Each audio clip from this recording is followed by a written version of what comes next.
It is a corporate time with Tom and Dan. I'm Dan. I'm Tom. Hey there, Sam. You have on a white bullet shirt. How many of those you got left?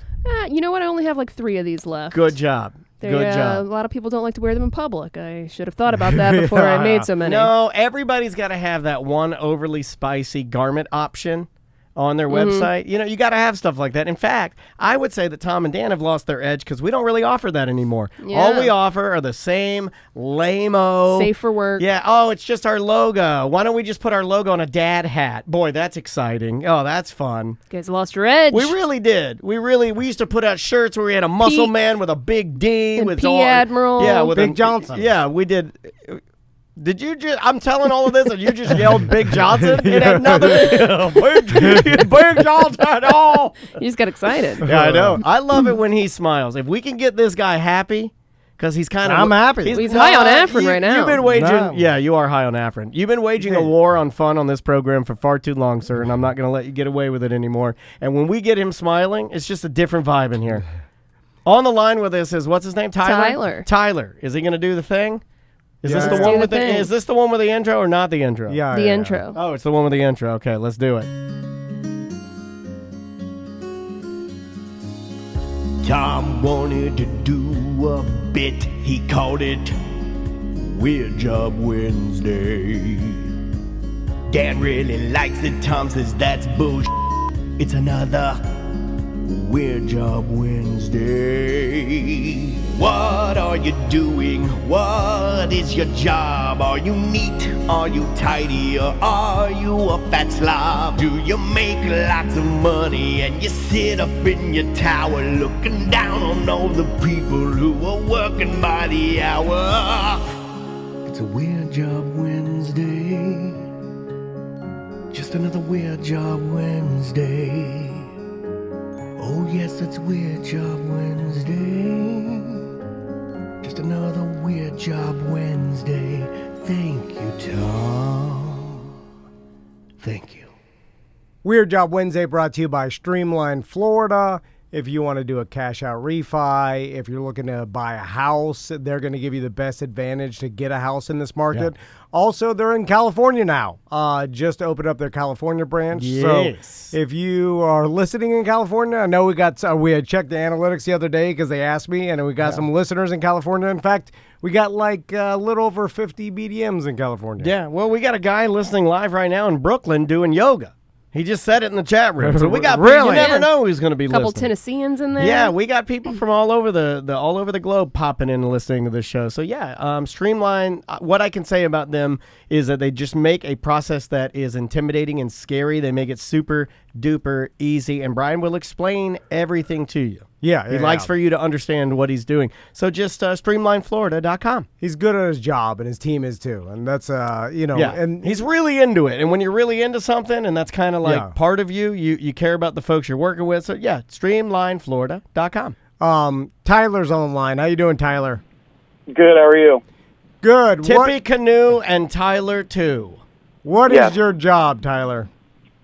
So I am a recreation coordinator in Colorado for, I feel like it's one of the larger parks and rec districts in Colorado. So I'm in charge of our swim lessons, aquatic events, and really any other stuff that comes up. Oh, wait, so you're a professional pool party planner? You're Aquaman. Yeah, I actually have a pretty large pool party with bounce houses and all right, an ice skating rink and a bunch of random other stuff to do coming up this summer. That sounds really awesome. So you are in charge of swim lessons and swim school? Not so much a swim school. So I feel like swim schools are a little bit more for profit than rec departments because we're just offering it more of a community service type thing. But yeah, I mean, I'm in charge of our swim lessons to answer that long-windedly. It's weird that I hear an element of, I hear it calm before the storm. What I'm hearing in your voice is that you're telling us what you do, and I also hear fear and trepidation in your voice as to what we're going to say or what bombs we're going to launch back at you. About your job, and I'm here to tell you, you are in a safe space, and we are not. No. We're not going to make fun of you being a gay swim instructor. I'm happily engaged to a female lady. Totally no worries if anyone Whoa, else doesn't is the other matter, way, dude. though. Wow. Tyler, he Wow. didn't mean it that way. Yeah. No, he didn't mean it that way, Tom. He meant it to belittle you. Exactly. So, Tyler. God, I lost my new friend Tyler. I don't even have a friend here. So give me your like day-to-day activities, because so far I feel like you're making your job sound fancier than it is. No Oh, offense. yeah, this is your new friend talking, Tyler. The guy you like, the guy Team Tom, right? Yeah. Yeah. Suddenly Dan's not such a bad guy. Yeah, you made your job sound really fancy when I'm like trying to figure out whether I it's got a just bounce house. We got an ice skating rink and loads Yeah, of other things. Nothing I says need to do. fancy like bounce houses. Yeah, you're that's just- true. Yeah. Wow. Yeah, You're I just agree. a part-time employee at a community rec center. Set up that No, bounce no, house, no. you piece of ass. And you need to spray out the vomit from the last pool party we had. So, I did serve my years of part-time work in Leesburg, Florida, and was there for 5 or 6 years being part-time, and then I was full-time there, and then moving out here, I've only been full-time. So, I mean, I have probably 20-ish people on my staff, and we do process or teach some lessons to around 200 people a month. Summer probably doubles that a month. Wow. So probably around 400 a month. And I mean, I hear you that it's not that important, but the whole concept of being around the water is kind of important if you're not aware, just because it's one of the leading causes of death in children. So, trying to promote water safety and That's great. really Yeah. getting out in the community for that, it is kind of serious. But also it has to be slightly fun because most of our staff, is somewhat younger, college students. So you kind of have to manage them differently than adults, obviously. So, Tyler, will you bust a myth for me? Because it sounds like you have a lot of experience being a swim instructor for babies that don't know how to swim at all. Do you right? handle babies or only the Toddlers young or- teens, old teens? Yeah, so I mean, we have 6 months to 100 years old. I don't Wow. personally enjoy teaching those classes because I'm a rather large person, so the babies are normally terrified when I'm doing it, but it's definitely something I have done, and I've taught other instructors to do it better than I What can. about a so- 100-year-old grandma? I feel like the oldest I've personally taught is mid-80s. Oh, God, for the love of God, why? Why even start? Why are Too you doing late? it? Yeah. It's more impressive to die not knowing how to swim. I think it is, too. Yeah, it's there are people that if I you meet. if you're like, I'm 90, I had never learned how to swim. I'm like, wow, that's almost an accomplishment. Good for you. There are people Yeah. that I meet that I love it when I meet an old poof-haired grandma who's like, I've never pumped my own gas. And I'm like, well, keep it that way. Yeah, don't start now. Yeah, what are you doing? Yeah, you got to keep it going. These are benchmarks that you need to retain. So, Tyler, back to busting a myth. It's been a long time, Florida old wives' tale, that people learned how to swim here in Florida by having their, I think, abusive father yeah, it's throw usually the them. abusive father, and he's smoking when he does it. He throws you into a pool or some body of water. While he's grilling it, he just sits there and watches you drown. And you have no experience whatsoever swimming, nothing, no idea, and then he throws you in, and then you somehow miraculously learn how to swim that way. Well, that's because... And that, I've heard that so many times from people, and they swear it's true. They're like, that's how my dad It's taught me to like swim. Right. redneck muscle memory. It's like the ghosts of 1,000 rednecks enter your body and teach you how to swim from the bottom and lift you. You're propelled to the surface. And then I always ask him, I'm like, hold on, are you sure it's that way, or did you kind of know how to swim, and then maybe he just needed you to push beyond that brink? And he's like, nope, didn't even know how to, nothing. Yeah. And he threw me in the pool And deep in, instantly and Michael then Phelps. I learned to swim that way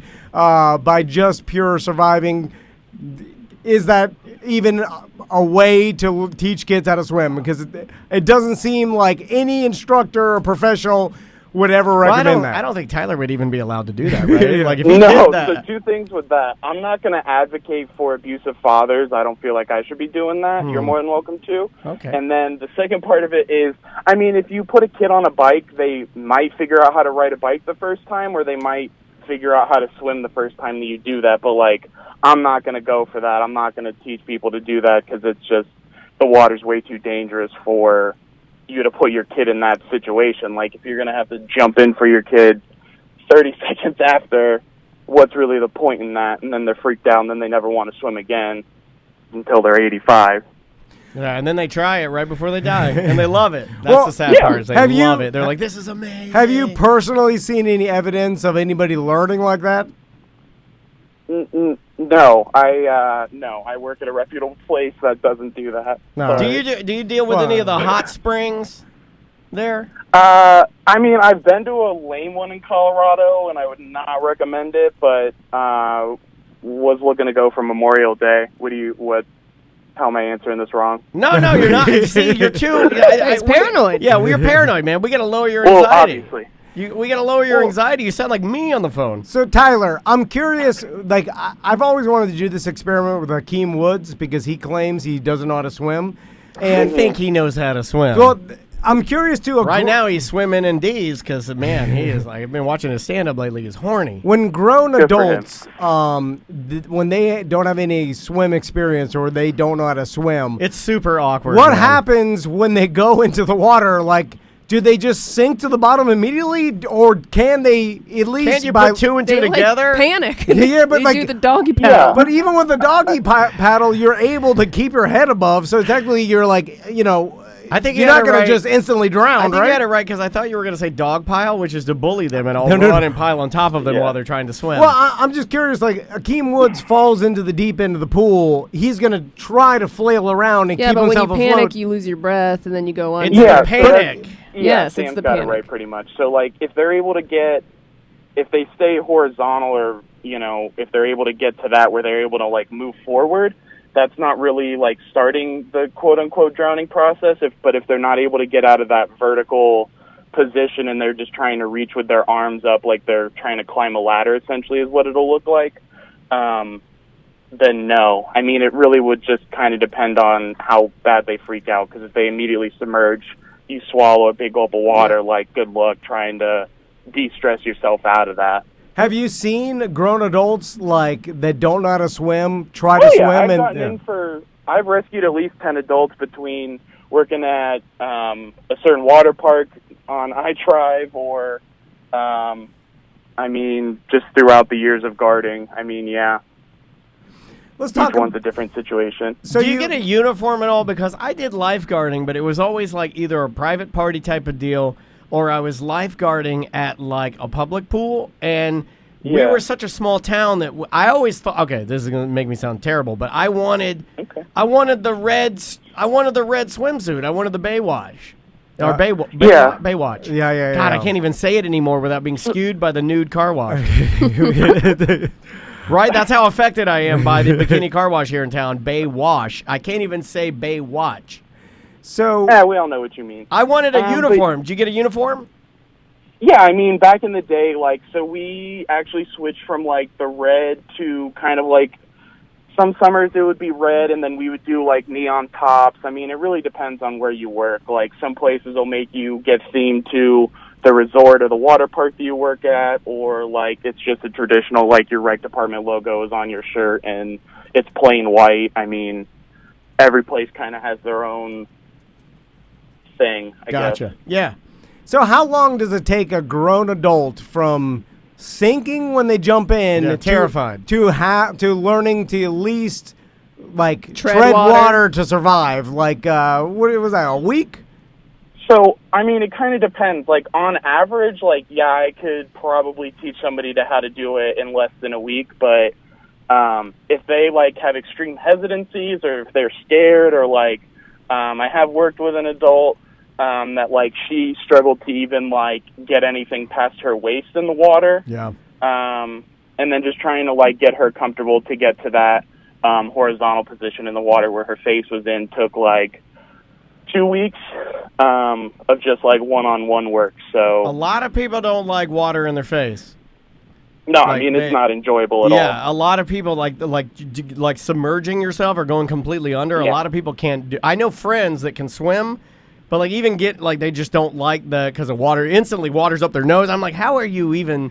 Were you born Yeah. in Florida? What the hell's wrong with you? Yeah. Because to me, mean- you just toss me in any lake in a Weird, puddle. yeah, I'm yeah. just like, this is fine. I'm in water. It is, but although there's a lot of people that don't have access to any sort of Yeah. pools or Sure.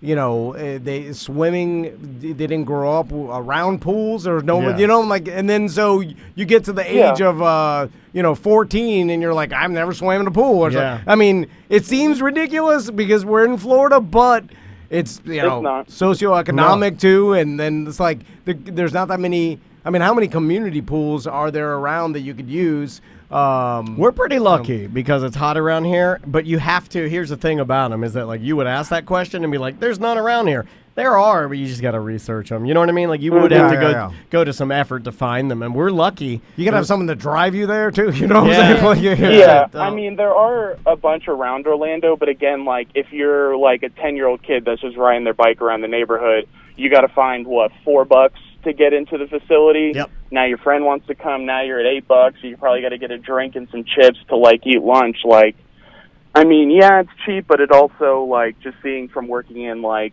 lower income areas, like, it is sometimes tough for those kids to get their daily admission rate. And can you go in every alone? day. Like I'm just thinking about that now. Like if Maisie wanted to, because we don't have a pool, if she wanted to ride her bike up the road, would she be allowed entrance to a public pool without an adult?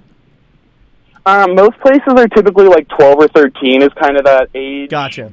bracket of, like, yeah, we can let you pay and you can come in because you're responsible somewhat enough of yourself. But if you're younger than that, I mean, it really depends on the facility, too. Like, I doubt you could go into, like, a theme park, water park, and be like, hey, I'm a 7-year-old, I'm here to swim. Yeah, I don't think Disney would let that fly. Right? Like I think they. I don't yeah. know. I've never thought about that. If like a 7-year-old just walks up to Typhoon Lagoon and try tries it. to get in. When we stayed at. What if they're like, yeah, my mom's in there already? You know what I mean? Are they going to turn you away? Well, when we stayed at the, what was the place I stayed at for my birthday like 3 or 4 years ago? Four Seasons. No, the Disney one with the big blue pool, and they have like, it's all themed out for Nemo. But anyway, they Art of were Animation. really hyper crazy about like unattended children. Like they were on it. Like those lifeguards would run over and be like, and where's your mom or dad? Like they were on it. I wonder if, but that's Disney, right? That's different than Parks and Rec. Let's be honest. A little bit. I Yeah. mean, they're all probably done through a similar, like, certifying agency, like Sure. the Red Cross or Starguard or Ellis. Like, those are kind of the main national ones, and most places are certified through those three. But, again, it just kind of depends. Have you ever seen someone like an adult or a kid just not be able to learn how to swim, and then you just said, "Well, you just This isn't for you. yeah, this is not for you. You can't." Or do they all eventually learn? No. So I'll tell you a specific story from years ago. I had a young kid. We typically would group them by like 3 to 5-year-olds and then 6 and above. And this kid was probably like 8 or 9. Yeah. And you give them names, like you got minnows, you got guppies, and then you got trout. Yeah, but those are, so I'm trying to do away with those because 1, 2, and 3 are a lot more easy than trying to figure out which fish you are. Right, you're right. You're exactly right. So you pass 1, you go to 2 Yeah, instead of like minnow to like, carp. Yeah. It's Throw like, some that Tom makes no logic sense. on it, make it streamline it a bit. Streamline Mortgage Solutions. This guy's a pro. So I have no idea what you're. Oh yeah, so the kid got to get grouped down to the 3 to 5-year-old group, and just like the most anxiety I've seen from a child of just like, I don't want to be here. This is awful. I'm miserable, and just like monotone, like hated being there. And it was like always 8:15 in the morning that his parents signed him up for, and it was just like this kid had no business. He would rather be like inside reading a book than like having to do anything with my swim And that's class. fine. So. That's fine. I think it's terrible to set him there and put him in this environment. He's got to learn how to swim No. for his Doesn't own have safety. to. No. For his own safety, like you got to learn. Just stay away from water. Yeah. Leave him alone. Yeah, but at any point you could fall into water and die. Yeah, Wear a life point. jacket. Yeah, yeah. Tyler, what would you say? but I mean, you what taught if you- him. I mean, did you say no? You got to learn this, kid. Yeah, or, you got to. I mean, I taught that kid. Sorry to interrupt, but I taught that kid for like probably 2 years between myself or like just people around other instructors that taught him, and I mean he progressed somewhat, but it still wasn't like 2 years, Tyler. swim a lap. That's a long time. No. Maisie took 2 years 4 is weeks in, of like, swim 2 lessons. summers. The rest is history. The Van boys are so good at swimming that they're learning like the strokes now. And they're barely, Yeah. they're not even double digits, Yeah. and the van boys are doing backstroke, breaststroke. It But they also- live at a house with a pool. I Yeah, understand yeah. that, but my point is 2 years of 2 going. summers. Still. 2 Yeah. summers. But Yes. he could at least survive if he fell in a body of Right. water. He Yeah, couldn't yeah. swim. Right. That's kind of Yeah, where so I'm that's- at in my That's level. also kind of the difference. Hold on. Like, if you have a pool at your house and then, you know, you take your Tyler. kids to, like, one of those. I can yeah, go survive. ahead. Tyler, Sam just Oh. revealed to us on the show, and Blue Tom's I wig think off. I've talked to you guys about this. Sam You just can't said that swim she very can well? barely swim. YMCA threw me in the pool when I was a kid, and it did not work. But you floated because of your Yeah. Titas. no, back then I didn't have any. Oh. So hold on. So you're not that good of a swimmer? Like, can you? Why do you think I was freaking out on that sports fishing trip? Oh, it's all making and you sense guys now. wouldn't give me the goddamn Well, life you didn't jacket. tell me you Yeah. didn't know how to swim. Yeah, Uh, it I is mean, I true. She's like, "Can I have a can life tread. jacket?" I'm like, "You don't wear that before you're drowning." hold on, No, like, you wear it on the stupid. boat at all times. No, we don't do that. so Well, can you like freestyle swim, or at least where What like does that mean? Can you Like, do and then you tip keep your your- head out It's to get a a breath, stroke. and tip your head to get a breath, and tip your head to? Maybe for a little bit. Can you backstroke? I'm best at backstroking. Oh, I bet. Dolly Parton. Islands in the stream. I don't think I can backstroke. My arms don't go. All right, that I'll way, beat if I- you. What do you I'll call beat you at the Dolly Parton backstroke. doing the backstroke? Islands in the stream. Nobody knew that joke as a kid. I No, we think got it. I got in trouble. You know what? You shut up, Tyler. Yeah, thank you, Tom. You stay out of this. Yeah, thank you. This is a fight between My me and business Tom. partner is trying to tell an old man joke. Yeah, I Yeah, am but here. I'm filling your time for you. No, we're filling the Yeah, time. you know, you get a little too Oh. comfortable. We're the captains now. Little too comfortable, I got Tyler. a whole other guest in the All studio. right. So too much anxiety, too much comfortability. It's either one or the other. Yeah, I love Full Tyler. stress, I no feel like stress. I'm talking to myself right now on a weird job. I love Tyler. He's awesome. So Tyler, how much do you make a year no, not a lot, and he At- works hard. You can hear it. at the old rec center? So in Florida, I made like 25,000 at the most. God! And that was full time with overtime for about a month. That full but out time with here- overtime? That's too Hold hard. on. I didn't even know you could get paid less than that a year. This guy did his entire job plus overtime and only made $25,000. Hold on. Let's just do the math. Even at a minimum wage, 40 hours What's the a minimum week. wage in Colorado? What are you making, Well, $2 an in hour? Florida. It's He's not in Florida. You know, he said Right. that Oh, he was in gotcha. I Florida. moved from Florida last July out here, so I'm making around double that in my Nice. current position. That's good. Good. And then that's in Colorado monies, which I have no idea. Yeah, I don't know what Also, it depends where you live in So Colorado. I mean, Yeah. everything is relatively the same. I mean, rent is probably like $200-300 more a month for like a 1-1, but like, I mean, if Not we're paying anymore. in Florida? No, well, Florida's beat Colorado now Yeah. for We're the a most cost of expensive living. state. $1,800 for a 1-1, Tom. It's 2,200. That's absurd. Well, excuse me. Well, I guess mean, it there's, depends. there's an apartment over here that I saw yesterday, okay? Like a studio. It is no, it's a little bigger than a Okay. studio, but it's small. It is Right. tiny. 2-bedroom, 1 bath. Little apartment. What do you think? in Baldwin? In Baldwin for a month. Oh. $3,000. I was gonna say 2,800. 25. It's nuts. 2,500. It's disgusting, dude. I mean, Yeah. but it's in Baldwin Park, you know. Yeah, At least you get 2 bedrooms. It ain't that great. Put me on the Fringe, man. I would go to the Yeah. Fringe to save some money. When we moved out, we were paying like $1,500 on Kirkman, so that was just my reference point. Okay. Mm-hmm. That don't exist anymore. No, that's No. gone. That's Like, been gone. Because it changed in 6 months, you know, like And in it'll the change past again. year. All right, Tyler. Where do you live in? You live in Denver?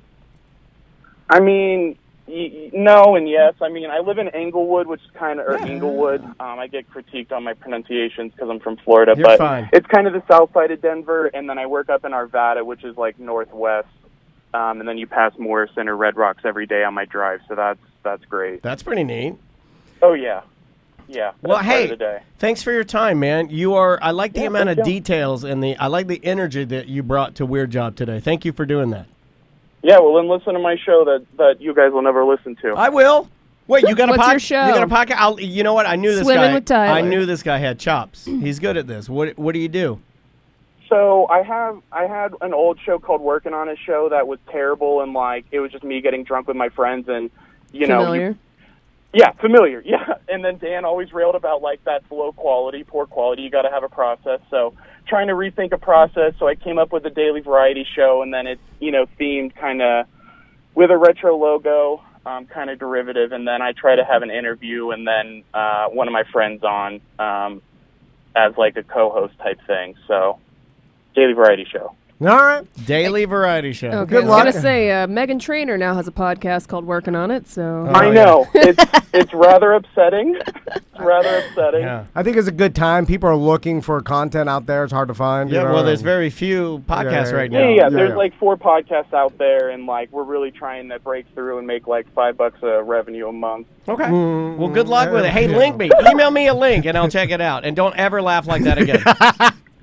That's how I left. So thank you. Okay. All right, Love you, see ya. buddy. Be good. He was great. Yeah, he was. So, man, 25 grand a year. Well, he rough. did sound happy though. That's the thing I'm gonna go with here. It sounded like he Yeah. he was a fun guy, right? Like he didn't sound like anything's getting him down. He sounds like he really enjoys it and likes it.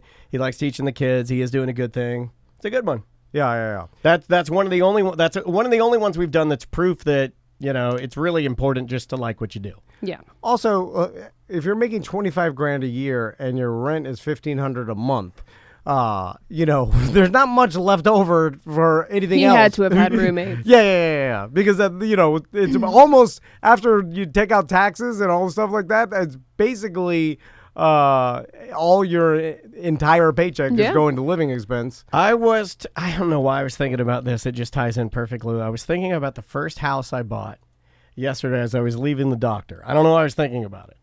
And I remember buying my first home in Deltona, Florida for everything out the door. $92,000. Yeah. $92,000. It was cheaper during the recession in That's like 2010. a car too. price for people now. Yeah. $92,000. I short sold my house in Deltona for $38,000.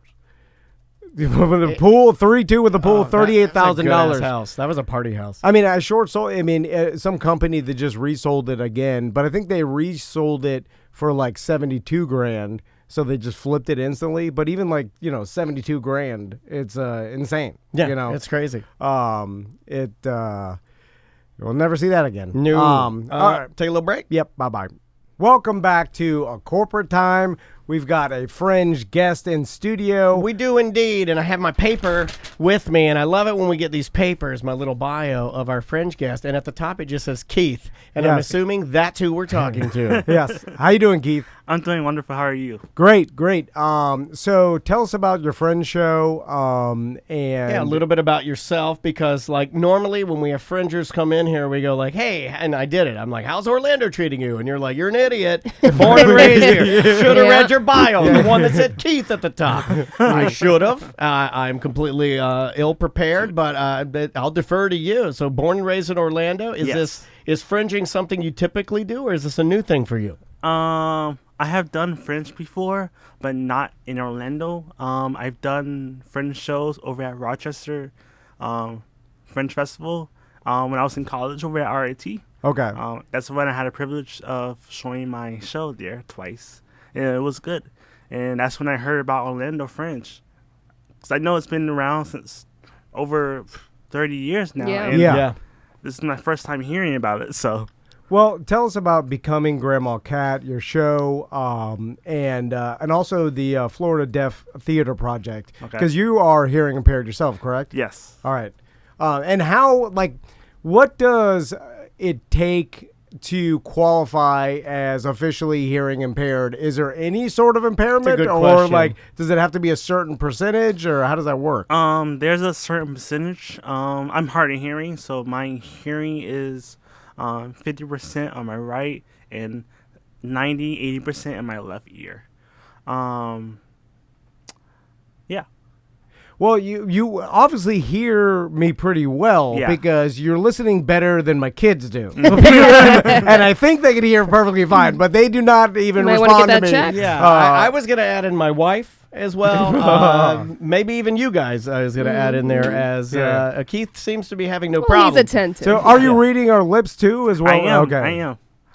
That is a skill, like that is like, and when you're reading lips, or like, let's say, in picking up little details to fill in the gaps, is it something you're conscious of, or is it subconscious at this point?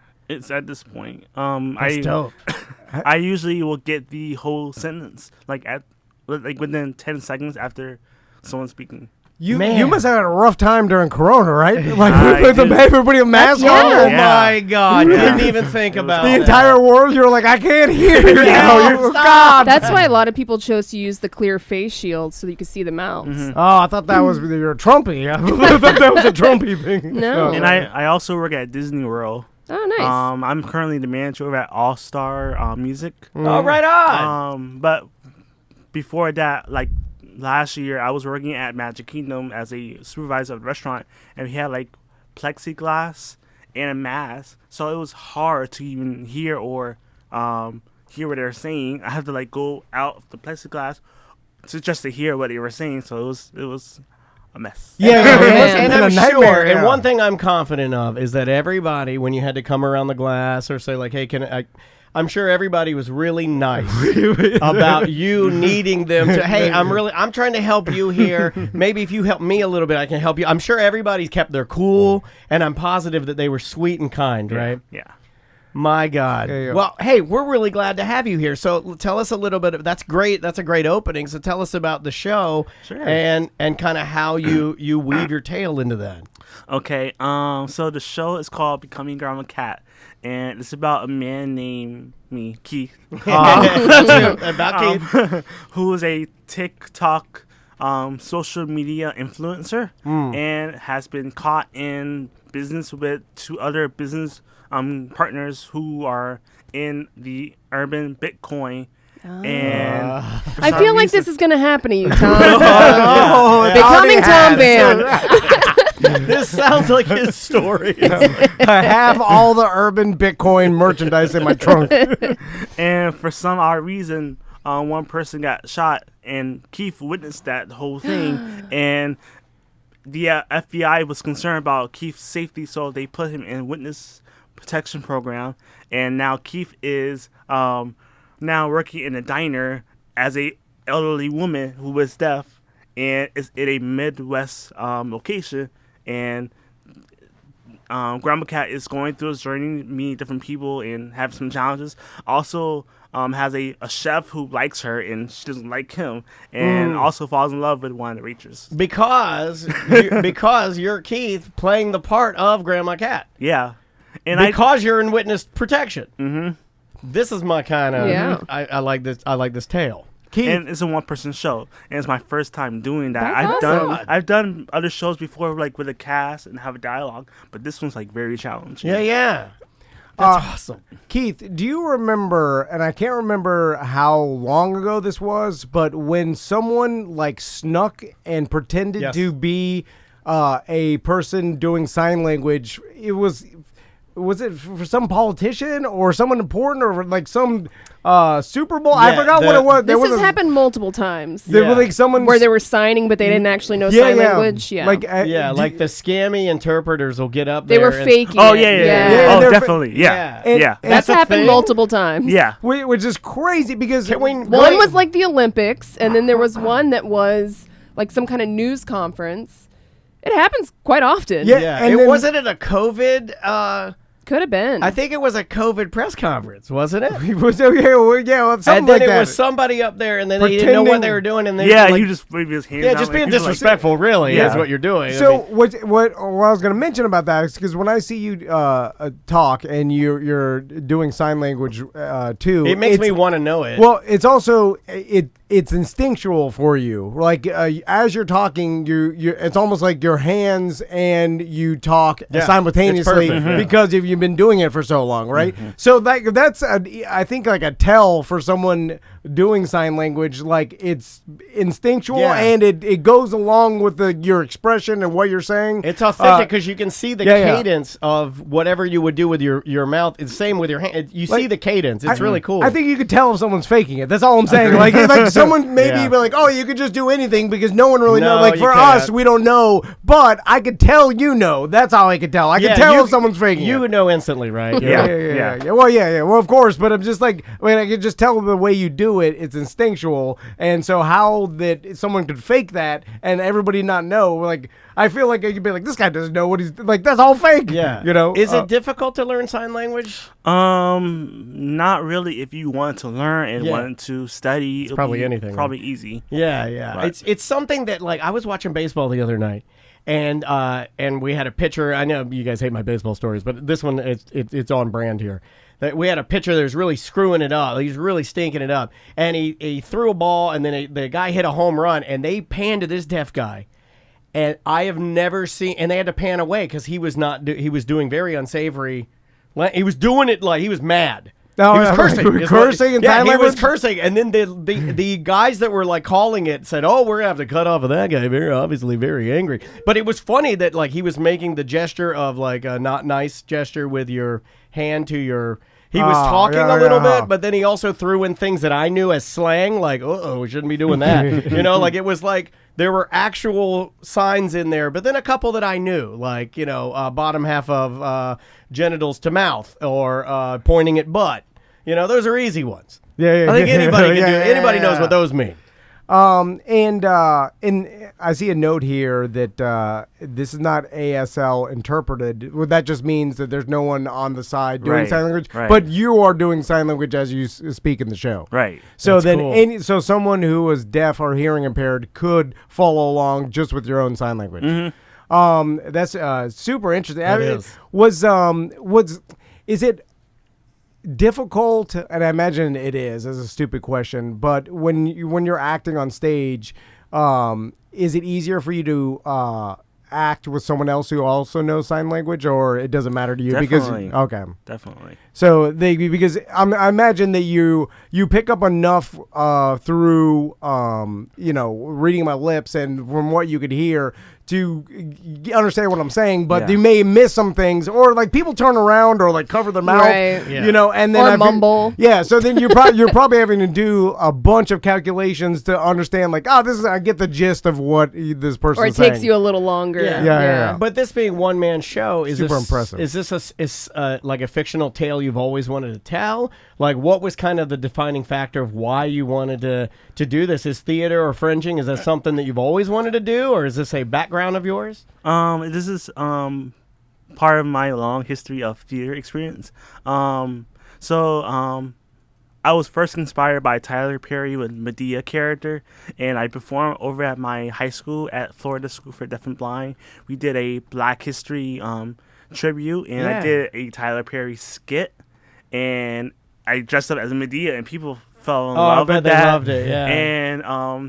And they wanted me to continue that, character. So when I went to RRT, I wrote a play about becoming Grandma Cat, and I did a workshop there, and people love it. That's cool. They also had a feedback from me they might want to see Grandma Cat as a one-person show. That's when I started writing, and this is my first time finally show it. Congratulations! Exciting. Yeah, that is really exciting. Have you reached out to Tyler Perry? I have not. You should. do Oh my it. God, you want me to do it? I mean, like this is something that I think I feel pretty confident that if he knew about this, and you said Florida School for the Deaf and Blind, where is that located? That's in St. Augustine, Yeah, Florida. when I went to Flagler College, we would get students sometimes, and we would share, like, between schools. Like, they'd come over and hang out with us. We'd go over there and hang out there, like. It was really neat. That's a great facility, man. Yeah. That's, like, top tier, really, really good stuff. They do a lot of awesome work there, and I have some friends that have even gone there. They have a little bit more hearing loss than I think what you're dealing with, but, like, what would be considered completely deaf, I guess. But, yeah, Florida School for the Deaf and Blind, they've been there doing their thing for a very long time. Yeah, I started, I got exposed to performing arts doing dance troupe on my junior and senior year of high school. That's when I just fell in love in theater and dancing, comedy and all of that. That's awesome, man. Yeah. Well, write that email. Or make a TikTok, Yeah, right? throw it on Yeah. TikTok and send it to him, because you never know. Like, he Of might. part of your performance is Grandma yeah. Cat. Also, he got the correct change. He could come down and spruce up the. And he's not that far, Atlanta, right? Yeah, drive yeah, on yeah. down. Yeah, he get in your car and drive, or private helicopter probably. I mean, he's got a compound. Well, Keith, thanks so much for coming in. Again, it's Becoming Grandma Cat. It's at the Teal venue. It's only $12, and again, all the money goes to the Directly to the artist, directly to the artist. So you're supporting the are. artist directly by buying tickets, and just get the button so you can see all the shows. that Yeah, have if you're offered it. planning on going, just get your button now. You can get all of that online. Super easy to do. And Keith, thanks for coming in, man. Yeah, Thank you. you. You have something else to I add? do want to mention one Yeah. thing. The Florida Deaf Theater Project is something I wanted to do in Orlando because I wanted to establish a deaf theater company for deaf and hard of hearing individuals and hearing people who want to perform in sign language and do different shows in the Orlando community or all over Florida state, because we don't have a deaf theater company in Florida compared to other states. Maybe we can take over that Mad Cow Theater that everybody hates. Yeah. Orlando Fringe just bought it. Yeah, okay. Oh, I was really? Yeah. going to say, like, everybody hates that, and you guys are all bitching about it. Why don't you make a... Yeah, I know, yeah. Here's a man that wants to start his own theater for people that are hearing impaired, that there's a need for it because there isn't one.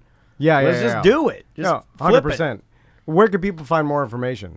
They can go to my Facebook page. It's facebook.com BGKAT. I do have a Twitter page, KBJ Entertainer. But I mean, they can contact me through email or Facebook or my phone. Even I'm willing to, put on a show. Awesome. I love it, man. I love your Keith. energy, too. Yeah, Keith, yeah. thank you, man. Thank you so much for coming. Thank you for welcoming me to this beautiful studio. Oh, No, man, no hey, problem. this man. is- You're welcome this is anytime. my Keith. this is my first interview. Oh, really? Well, you did an awesome job. We Yeah, have you did people, great. can I let me tell you something. We have people that come in here. Oh, we got that this are one guy, not hard of EJ. hearing. Right. Yeah, EJ is horrible. They got this Oh, leave trivia him guy. alone. Yeah. Then this tall other Can nerd. we He's trade horrible Keith too. for EJ? No, I wish. That's a great trade. Keith is. I mean, he's got too much better things to do. I mean, look at the way he's dressed. He smells good. EJ comes in here. He's like, ooh, stinks a as little soon bit. as Tyler Perry sees what Keith is doing, he's Yeah. going to be rocketing him well, to the here's, stars. here would be my idea, right? So we make Mad Cow, this new project that Keith wants to do for hearing impaired people, and then Tyler Perry. It's actually hard of hearing. Hard of hearing, then. deaf. Yeah, You're thank good, you. you're I good. want to get the right. No, yeah, you're good, you're good. Hard of hearing, and then we get Tyler Perry to come in, and he's the cash flow. And he Yeah, sprinkles yeah. all the lasers on top of it, and all the gear that's going to be needed, the stage build out, all of that. Keith, last how you question. do it. With the technology progressing, and I've seen obviously the technology with hearing aids becoming better and better and smaller. Why'd you say it like that? What do you mean? Hearing aids. It's hearing aids. No, I know, but are we getting closer and closer to really helping someone that's hard of hearing hear normally? I mean, how much have technology progressed? I'm currently in the process of getting hearing aids. The hearing aids I'm planning on getting is called. I don't know what it's called, but it's Bluetooth hearing aids, and where you can automatically connect to your smartphone, and you don't have to use your phone. You don't have to use anything to Earbuds, listen. It's yeah, already in your ears, and it's really good, and it will adjust the volume, adjust the environment settings for you. So I mean, it's a fantastic compared to the big old hearing aids, and you have the microphone and try to listen to teacher but It's a pain in the rump, Oh, it man. is. They're real bad. And you've tried them before, and it works really well, right? It amplifies the sound a lot and the better. cost is coming down too. That's the good part, is that they're becoming accessible to people that probably wouldn't be able to afford them. Yeah. I mean, it's one thing to be hard of hearing. It's another thing to maybe not have a lot of money, and you're like, well, I'm just gonna have to stay like this until I can find some money. Yeah, yeah, I have yeah, no yeah, other yeah, option. yeah, It's like, exactly. that is not fair. You're right. It should be, there should be a price point where if you're a poor person and you want to get some assistance, that it's doable.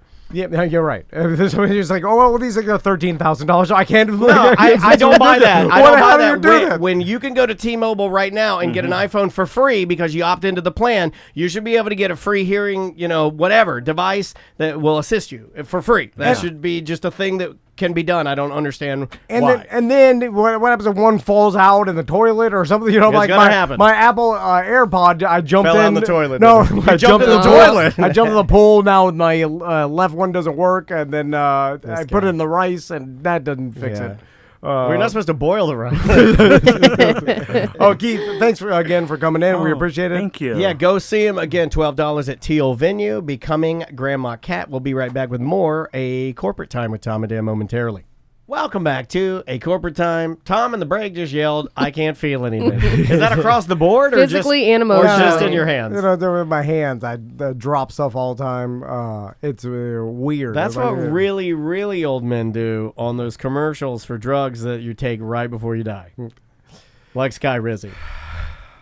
I went to our Airbnb yesterday. Oh, we still got that. That's right. We got the Barely old- holding on. Yeah, book airtnd.com. Yeah, someone's checking in tomorrow. Yeah. Okay. Who is it? It's baseball mom season. Yeah, you're crushing all the baseball moms. Apparently there's some big baseball tournament in Central Florida, and a bunch of people are coming from like South Florida. Oh, that's North the Sanford Florida. Home Run Derby.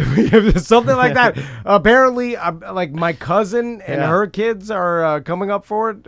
Anyway, so Sanford World Series. we've got like a series of baseball moms that I had to go to. Me and Crystal went, and then I put black tape over the skateboard. No, that the just draws tees. attention to it. You're just drawing attention to it. Why don't you beep curse words on the radio? You know what? All that does is draw attention to it. Yeah, but it's covered. Well, they Covered didn't, for what? It's not Well- even. It's a cartoon. No, I know, but I thought that maybe the baseball mom, if there's like kids in there, that they would see. It's art. It's no different than the going to like a dragon teeth. museum. It's no different than going to a museum I and think seeing it's different. Michelangelo's David with his weenie hanging out. I think it may be It's different. on the same. I think it's in the same Venn diagram. Sam, Yeah. what say you? I have no idea. I think if you go Air T and D and you go the Louvre, I think they're on brand, on par. it's fine. I didn't. Right, like who even sees that? I didn't even know. Like I stayed there and I didn't see it, and I'm pretty good with attention to detail. I didn't see any because boobies in there. Well, you're used to it. If some kid is in there, they're gonna be like, "Look at that dragon!" Look at these boobies. Now I'm scarred for life. It's Nobody teased says out. that. No. Now I don't even know if they'd care, but I was concerned because You're I'm drawing a businessman. attention to it.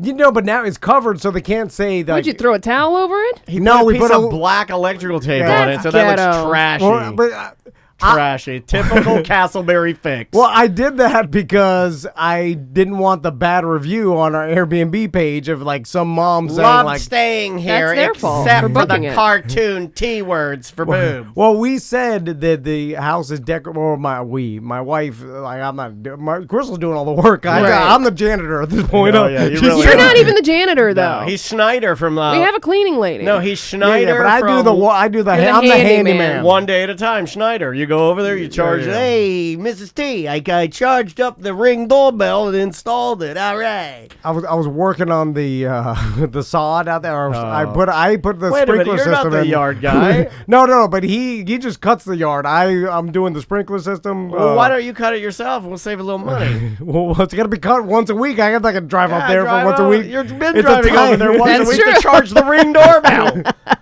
Well, we had it the wrong setting, and it was going off every car that drove by. Yeah. and it Oh was my God. It was It's way a too mess. sensitive. We have no business running this air We TV. really don't. We really don't. We gotta learn. This is all the learning process. Anyway, so Crystal sends me over there because Fix the towel rack, you Snyder. because the last guest said the towel rack fell off the wall and it scared them in the middle of the night. Little We've baby. been having things fall off the wall. Yeah. Wait, they wrote that in the review? They No, wrote, not the "Towel review. rack- They wrote it privately. Here's a private towel rack fell off of wall, scared me in middle of I was sleeping. Don't make fun of them.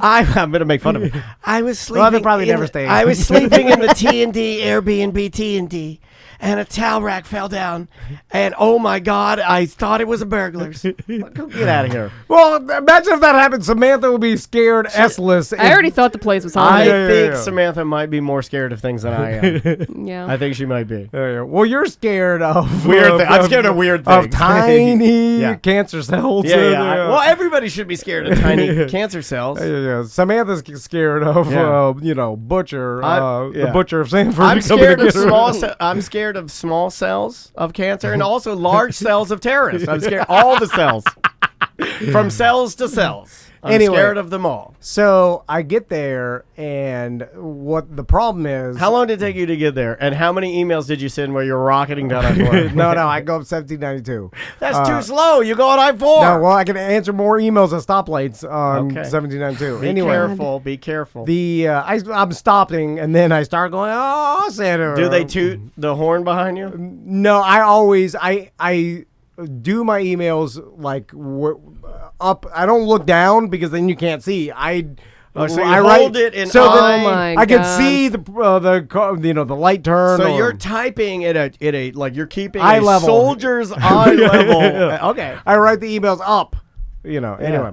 So I get there. Punch and, up. And the towel rack is on, right? So I'm like, oh, okay. Well, maybe the cleaning lady. Maybe it was a She's ghost. great. So maybe she fixed it or whatever. And Cleaning then, lady is great. And then I went that to place is spotless. I went to move the towels, and then the whole thing just fell off the wall. Oh, there it is. Who put it back like a scam artist? Did you do that? No. Well, I think later on I found out the cleaning lady, she's like, I put it back, but it's loose and it's going to Right. fall off again. Yeah. So someone's got to fix it. So I noticed Handyman Tom. that, you know how it was silver like Sam thought. And underneath the two areas where it attaches to the wall, then there's a bar at the middle. There's a tiny, like, eyeglass size screw. Like a holding screw. that you Yeah. tighten, and then it holds The screw will it'll go through just enough, and and it will it's give a pointy. little bit of pointy pressure on that aluminum Yes. rod, and it'll dig in just enough to keep it in place. And the holdy screw, the pointy holdy screw holdy screws. wasn't screwed in. So The holding that screw was wrong, and it fell in the middle of the night, and I thought it was a burglar's. So I got my tool bag and I was looking for, and I couldn't find a tiny enough like eyeglass. Who carries the eyeglass size? My dad. Screw in the that tool li- bag. He carried it in that little thing, and it had little round screws vial. and a little red cork on the top to keep everything in order. So I didn't have one of those. So then I was like, "What the?" So What the? my regular flathead screwdriver was too thick. It's a thick gotta- boy. It no, needs you a gotta- tiny eyeglass. No, one. you got to stick just the corner of the thick boy in there and strip the screw. Well, the only thing Strip that it would good. fit in there is a razor blade that I had. Break it off. A flack of razor goes in your eye. That I found. found? Well, Yeah. it was in. You found him in my drug box. I go there to do my drugs. I had an extra one in my utility knife, so I took that out, and then I was. But the problem is, I went home and I put my eyeglasses on the kitchen counter, and then I left the out of button. panic, and There you go. I didn't have my eyeglasses, so I couldn't. Don't got my eyes on. in the bathroom, like it's 100-year-old house, so Yeah, there's it's dark only in there. one insane asylum with tiny One bulb. tiny brown old filament bulb, and it swings back and forth. It swings back and forth like a Final Fantasy video game or something. Like You don't have a flashlight in your toolbox? No files. Or a headlamp? You know what? No. I said Final Fantasy. I meant Silent Hill. I just want to make that correction before Like people the at whole, me. the whole bottom of my tool bag is filled with rusty screws. I know. I stabbed myself in What does that that thing. mean? There's like little saw blades in there. Oh, It's yeah. nuts. What are you keeping those They're for? all rusted. What are you keeping those I just for? never clean it out. It's You're all a saw blade hoarder.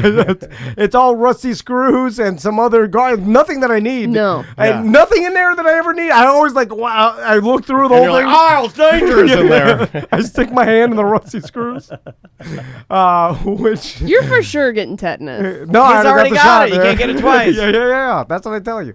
Anyway, so I used the razor. I was in there for 15 minutes, like just I'm like pointing it, stabbing at it, and then finally I'm like, it's kind of good enough. Yeah. Let's hold a towel. Yeah. Anyway, so that's it. All right. Well, Book airtnd.com. yeah, and for all of your updates on what It's we've been fixed. what we've been doing, it's airtnd.com. No, now, book. or bookairtnd.com now with a workable towel rack.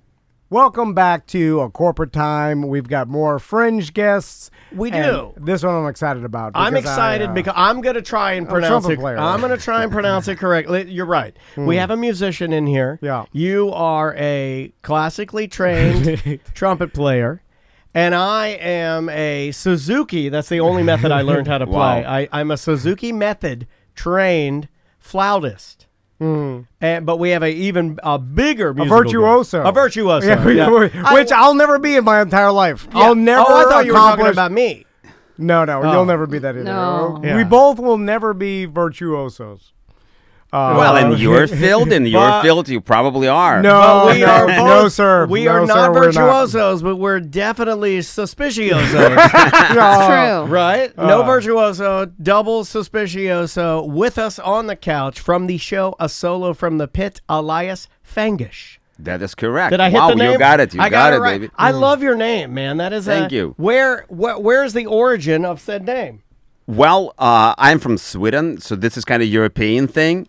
His wife, she's Swedish, Oh, and she'll man. never let you not know hold on. about it. She No. is- Well, she's like third about- generation. I can't blame her. I She's- can't blame her. She's Florida white trash. That Oh. her ancestors were Swedish. She just has beautiful blue eyes. Yeah. You know, I've never thought about this, but I don't know how much. Are you around Floridians a lot? Not really. Not Okay, really. there- This festival. This. Yeah. This is the I've most. done that. Yeah, exactly. Well, we are very trashy people, and Floridians traditionally, most white Floridians will tell you, upon meeting them for the first time, I am of Native American descent. I am an Indian. They'll say, No, they don't They're not tell supposed to us say that. it, but they'll I say got that. you, I got you. And then I didn't think about it until now, but your wife does a variation of that with her Swedish heritage. No, but she's actually her They are. family They comes come and down visit, there yeah. from Sweden, and then they're the whole. They You take them out on They the got boat. the sauna. They do the thing. Yeah. Oh wow. Yeah, that's cool. Hey, congrats on NATO. Oh, That's thank huge. you very No, much, guys. I'm joking. I'm joking. Thank you very much. nothing I to think be- we need it. I'm afraid we need it, baby. That's Let's keep it light. yeah, great. So tell us about how you started playing trombone. Well, I think I was just a kid, and I went to school, and then a friend of mine, he played trombone, and I asked him can I blow this thing? And he said, yeah, sure. And Hey now. I did, and then his teacher walked by and said, oh, wow, I think you're natural. And from being like non-trombone player, I kind of knew like within 15 minutes, I knew what I'm going to do with the rest of my life. It was like very easy and kind of Really? that was Wow. okay. If you said it, yeah, sure. So that's what I'm going to do. And you're like, Cool, so yeah. your friend walks I've by. never known that. By Your the way. friend walks by. I've never done anything where I'm like, I want to do this forever. Not even this. He and I have a similar story. That's what I did with radio. Really? Remember, I would record myself, and I'd be like, you know what? I'm going to be radio. That was when I was like 7 years old. Yeah. That's And it. so a friend walks by, he's tooting on his trombone. You're like, hey, can I blow that? He hands it to you. You're like, toot, toot. You're like, yeah, 15 minutes later, you're like, this is me. Yeah, and I've been doing that for like 40 years now. So. And you look young. Thank you. My God. I'm curious- Apparently, Swede don't crack. With playing the trombone, because like I used to play the trumpet in middle school and Oh, my God. and This is high becoming school. like your wife with the Swedish heritage. No, It's but like you're no. always mentioning it. But is there some sort of skill that you have naturally, like some genetic advantage over other people that gave, like, was it the ability to? I think it's your embouchure. Right? Well, Yeah. I think you have to have a mouth. That this is good to have if Yeah, you play yeah, yeah. trombone. clowning you now. Lips and teeth. If you have clowning it, you it does now. Well, help. there's got How's to it be feel? some. How's It, it does, feel it to does. have your- Yeah, You know, check your face, well- man. It's if you have it. Hold on, not basically- everybody could do this. Elias just basically said, well, you need a mouth. We're know, trying to be idiot. included. You know know? what I just realized? It's the Swedes like to be deheads to me, just like my wife. So they like She to- would they love like this. to- I know. mean, she would think this is the greatest segment we've ever done the on the Swedes, show. they see through my BS and they're like, Well, "You're an idiot." the Swedes- like, what do you need? You need a mouth, you idiot. Elias, you could correct me, but I feel like Swedish people have a very low tolerance for dumb people Well, because they're smart. Well, in my particular case, I'm not only Swedish, I'm Jewish too, and this is we're talking about sarcasm big time. Here. This is what I brought, and in combination with the Swedish coolness, it's wow. We're joining NATO. That's awesome. So I'm always curious too, like, because finding a job as a professional trombone player has got to be hard to do. Like, there's only a certain amount of jobs out there. That is absolutely correct, and then I'm really glad you brought it up because while I was studying, I mean, the only option for me was to play in symphony orchestra. Yeah. And that was basically it. And I to be honest with you, I never really liked the job itself, just sitting at the pit and doing. I never liked it. I mean, it's beautiful music, beautiful colleagues, yes, but the job itself. So I decided to play solo, and I've been doing it since then, since school basically. So I do use electronics, live electronics. I do kind of musical stand-up things, and that's how I make my living. And your show is basically about how you have created this soloist, trombonist persona that you do, and you left a pretty lucrative or rather, let's say, prestigious role Right. at an actual orchestra, did you Right. not? Right. I was on a sub list to Metropolitan Opera, And I was sitting there and playing, and it was like dream kind of came Sure. true. And then a couple of months later, I kind of realized that the place is great, the job is wonderful, but I don't like it. I just don't, and I couldn't see myself sitting on the same chair like in 40 years. It just with all the benefits, with all the So I decided then that I will not do that. So I stopped and yeah. That must have been a tough decision because I imagine there's like so once you- competitive, right? Isn't the Well, world of Yeah, music yeah. and playing at that level is so competitive? And then once you get into an orchestra, like I imagine that That's the there's goal not- for everybody. Well, there's Right. not that much turnaround either. So it's like there's only a set amount of trombonists in the orchestra, and it's not like they age I'll out. freak you right? out. Right. I'll freak you You're out. not My Adrian drum Peterson instructor, is like, oh, he's 33. You only got a few good years. Like, you probably play till you're Right, 60. right. my Right. drum instructor is still playing in the orchestra he Yeah, yeah. played with when he was instructing me when I was 16 to 19. You see what I'm saying? Yeah, yeah. I'm 45 now. Yeah. The guy's still doing it. Yeah. Totally, yeah. That's it. And it was a tough decision. It was like really, especially I was young.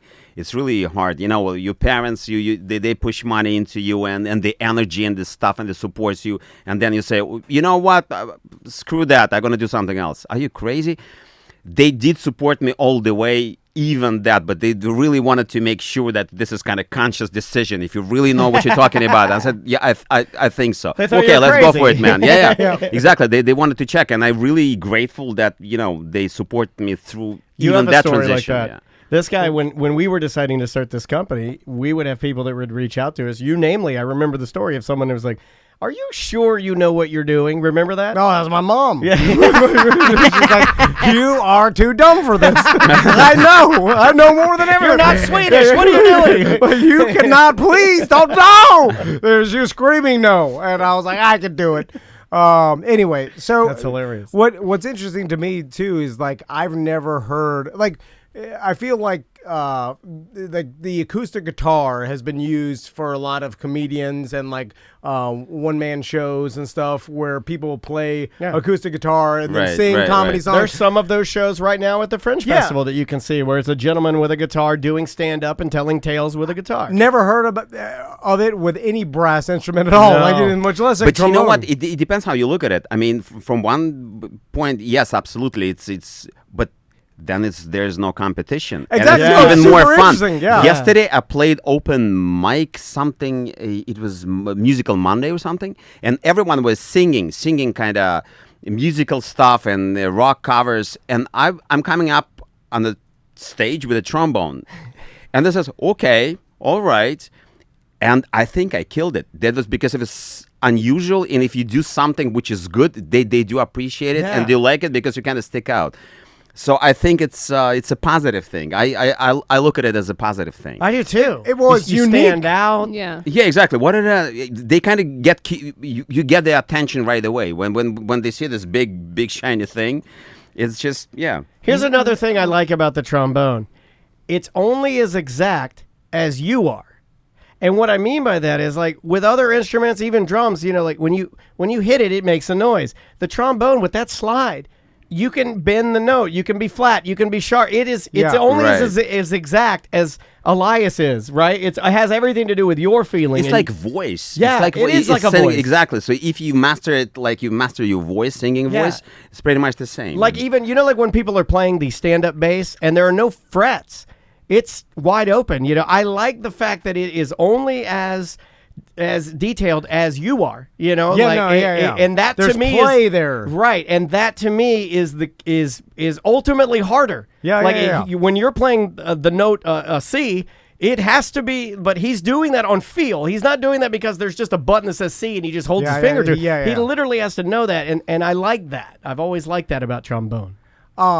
Now we have some history with trombone. Not sure if I don't know that we should bring it. Completely forgot about that. I'll find the video for it. Well, a long time ago, when honestly it wasn't the internet first came out, but YouTube, and viral videos were becoming a thing. When was this? 2012? I feel like it was earlier than. It's sorry. 2010. I don't know. It's 2010. It was a long time ago. Anyway, we did this video with the It's trombone. been stolen rolling again. Oh yeah. This is from a. Maybe we shouldn't show this. No, I don't think we This is embarrassing. should. This is from a website. Oh, guys, you did it? Yeah. Oh, You know about this? Yeah, of course. You're kidding. No. Oh, are you joking with me? Wow, no. You know what? I gotta tell you a story. This is us, Elias. This is us. From Guys, I'm trying to house. I'm so happy to see you guys my own house. because people were hitting me with this thing. You got to do this, man. You got to do this. Really? Wait a minute. We're And you know- famous in Sweden. I don't Yeah. know. I You always are wanted to go to huge. Sweden. Guys. You are huge. We're huge in Sweden. I knew we were in the wrong place. Stinky old America. Screw you. I'm out of here. You never gave me nothing. No, Huh? you can't play trombone, so I mean, So we're famous in Sweden. I can't even talk right now because I cannot believe this. Okay, here, yeah, trombone T words. This is all us. This is from. This is stolen by another YouTuber called They Call Me Barry. Thanks a lot, Barry. This is not yours. And that's our friend Tiffany, and she's getting out of her. Yeah. She's getting out of her Lamborghini, or our friend's Lamborghini. Yeah, this is all us, Elias. Oh, that's cool. Can you remember the Daniel's first? filming this right now. Everybody was wearing masks because they were embarrassed. To Not be in because this. of COVID. Not because of COVID. Yeah, way before COVID. We started the ahead of our mask thing. time. Yeah. So you've seen this before. Yeah, tell me. So where did you find this? I gotta tell you. Last time I was here, a couple of years back. There's a bikini car wash. No, Baywatch. a Is second. he our best friend or what? This guy's a He's plant. on the show Yeah, now. we go. We is- drive No, there all the just- time. guys, we have a lot in common. I can say that. I can see that. So I just got this crazy idea if the girls would polish my trombone. And that was it. And I asked them, I knew I liked you. And they said, yeah, sure, baby, it's no problem. How much you gonna charge me? No, forget about it. It's fun. So I kind of bought lots of ice cream because it was really hot. And they were doing it, and I filmed it. This video went like crazy, So you got to take care of you your fed instrument, guys. ice You got to cream? take. I love my Yamaha, That was that kind of video. So and then people started to hit me with other crazy stuff people done with the trombone, and that's how I got to see this video. Oh my god. And then Unbelievable. both from Orlando. I didn't know that. Unbelievable. Like, Yeah, what's the chances of that? In Orlando, we have the horniest trombone players of all time. We're all horny. And what is the? I guess there's not that many trombone viral videos I mean- involving bikinis on the internet. So Yeah, are there a lot of these videos? I mean, No, my guys at Yamaha who I work with, they went just crazy. I mean, for this thing, that's how you take care of your instrument. That's how you do it. that's awesome. What? And let me get this out real quick. Yes, all right. $15 for the tickets. It's Yes. called A Solo from the Pit. It's at the Green Venue. We got a Wednesday show, a Friday show, a Saturday show, a Sunday show. Everything at the Fringe. What's the website, Sam? I'm blanking on it. OrlandoFringe.org. .org. It's a Yes. .org. Make sure you put that in there. I don't want the email about the non.com. I'm gonna get Eric to make an old school trombone because we used to have a T-shirt with a trombone and And the then glove and at just the the end. glove on the end. I'm gonna yeah. make one off and then I'm gonna mail it to you. I'll mail it to Sweden. Please do, guys. Mail I it to would be. Sweden. Yeah. It was Yeah, in it'll the- get there. Wasn't it in traditional the flag of Sweden's colors? Wasn't it blue and yellow? Yeah, Yeah, yeah, it The is. original shirt we did was blue and yellow. This is almost like some sort of strange happy accident. Elias, who is considered, or do you know, like the current best trombone player in the world? Like who's considered like, oh, this guy? He's the guy. Yeah. It's really hard to say because you have classical music within classical music circuit. This is certain people there. Jazz is different. Guys who are doing stuff I do, which is kind of on the border with music stand-up kind of thing, experimental stuff. It's another field. So it's really hard to say. And I don't know. I like lots of Christian Lindberg. He's Swedish. Okay. Brilliant, 100% classical. He's been around for a very long time now. Brilliant player. Are there certain techniques? I'm like, because I feel like the layman, like they've seen trombone and a million different instances, right, in their life, and they're like, okay, I get it, you slide the notes and stuff, but they can't tell what they're doing or how hard it is. Like, I feel like it's kind of like skateboarding vert ramps, where someone does a trick, you're like, was that super hard or super easy? I don't understand. Can everybody do that or just that guy? So, is there anything while playing the trombone that you do that the people in the audience don't know how hard it is for you to do or for anybody to do? Well, sometimes you got to show them that it is hard, and they appreciate it even more. As in, I know how to circle breathe, and lots of guys know how to do that. So you can play one note for like several minutes, like 3, 4, 5 minutes. And if you hit this note and you kind of show that's what I do, and they just, wow, you can really do that. That's a crazy talent. Yeah. They're playing a note continuously while breathing in, Right. and then My wife can circle breathe, but only when we're arguing. I know, mine too. She's But it's kind of talking female and thing. Yeah, they know how to do it. Yeah, that's how I learned. Yeah. And so that is obviously something that took lots of time to learn. And then obviously the longer you do it, the harder it is, probably. And right? what about gear? Like, do you bring like multiple trombones? No. I have just one instrument. I have just one instrument made by terrifying Yamaha. to me. No, well, by Yamaha, and they this is a good instrument. We kind of developed it together, and Nice. and they take good care of me. I try to wash it in a bikini car wash, and they and they fix it if anything. So we take care of the instrument, both of us. I Yeah. love it. What's a good quality trombone cost nowadays? Like, Sam, look up trombone for sale. I mean, you have a man What, on, here like, that can Craigslist? tell you. Well, you know, Sweden, the Swedish crazy prices. thing is that's so different. You can buy a really good instrument for like, I don't know, $1,000, $1,500. Yeah. Maybe used, but it doesn't matter. It's still a very good instrument. You know or what you could buy it for $10,000 too, and it's just it doesn't really Does it play any different? Does No. it sound? What is your No. opinion Okay. of the new? Like, I've seen these a lot on Amazon and Plastic ones? The composite ones. This Yeah. became very popular during COVID because so many kids were locked in their houses, and Right. parents would be like, "You got to learn a damn instrument" or something like that. So I would always see them. They have like composite or plastic trumpets, composite and plastic trombones. Have you played one at all? or- Yeah, totally. I think it's a great idea because Cheap. they're cheap. Yeah. You can buy it for like $100, maybe $150. It's just formed plastic, but it still does everything. Exactly. You, You need it to can do. play it, you can practice it, and it's really good. And if you Waterproof. crash it, you crash it. It's just. Yeah. But the brass doesn't make the sound better. Oh, I'm sure it It, does. it does okay. totally. Okay, I mean, yeah, the sound is better, but still, you can learn how to play, and you can Yeah. you can fool take it out around on with the boat if you needed to. Yeah. You know, like it could go anywhere. It's a plastic. I've seen it primarily with trumpets. I was gonna get you one before we. The trombone was first actually because it's a lot easier to do the slide than the valves. It was way easier to Really? do. Yeah. So they had, I think it was trombone. Yes.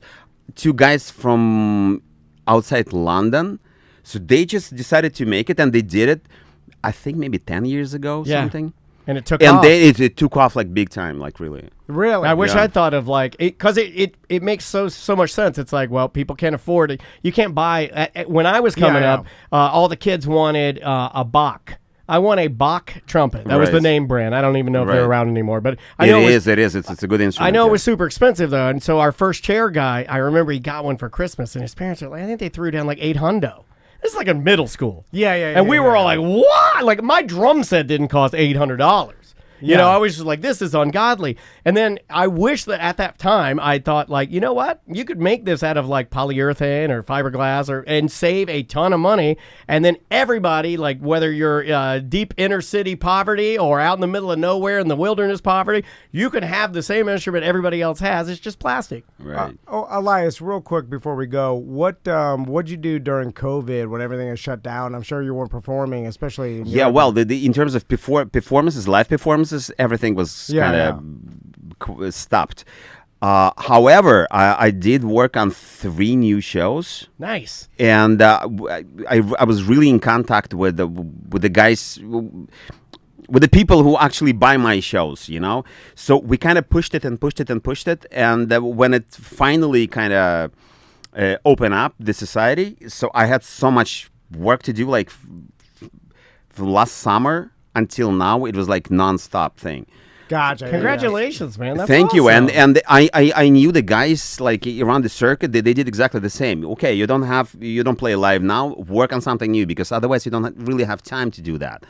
And we really worked on something new. We produced 3 new shows plus kind of sales, and we did pretty well actually. That's awesome. That is awesome. And It's like, encouraging to see that. using the time to work on new shows. That's the kind of flip side or other side of being freelancer. it's always ups and downs. You just gotta learn to ride the waves, not to get, oh, it's too much, I have too much. Yeah, okay, baby, you asked for it. Oh, I have nothing. Yeah, you asked for that too. So just use your time, enjoy it, and try to, that's adjustable. You gotta be. And I can tell you right now, you're selling some tickets because the chat room loves you. Yeah. Oh, wow, thank you guys. They have fallen in love with you and all the things that we have in common, and I wish we had more time, but I don't know how often or if you ever plan to come back to Orlando, but I think it just makes sense for us to do something with you at some point. Yes. Because you're too interesting. This has not been enough time to chat with you. Mwah, I love you guys. Hey, You're we love great. you too. Elias Fangish, that's the last name that you're going to have to learn how to pronounce. Solo from the Pit. Come and check it out. A Solo from the Pit. And again, you can get all of your tickets, your buttons, get them on the Fringe website, snag them, and go see a show. Yep. We're going to take a quick break. We'll be right back with more Corporate Time.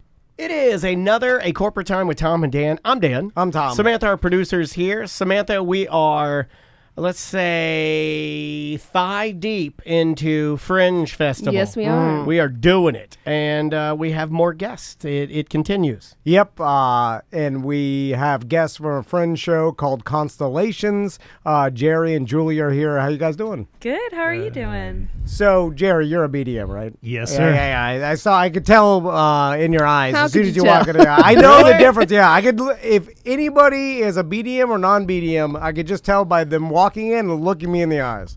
Really? Yeah, 100%. You've I have never told me 100% about accuracy. that you know how to do this. Yeah, because I could tell. I look into their soul. The sadness. There's a certain Yeah. sadness. Yeah. A certain kind of sadness. Like a summertime sadness. I thought you just saw the ketchup or the mustard on my pants. And you have mustard on your pants. You get the hell out of here. I'm kidding. So thank Do you. you for really that. have mustard on your pants? They Oh my came God, out of you the dryer do. that way. Oh, really? Yeah, so do mine. Yeah, sure, Jerry. So guys, tell us about Constellations.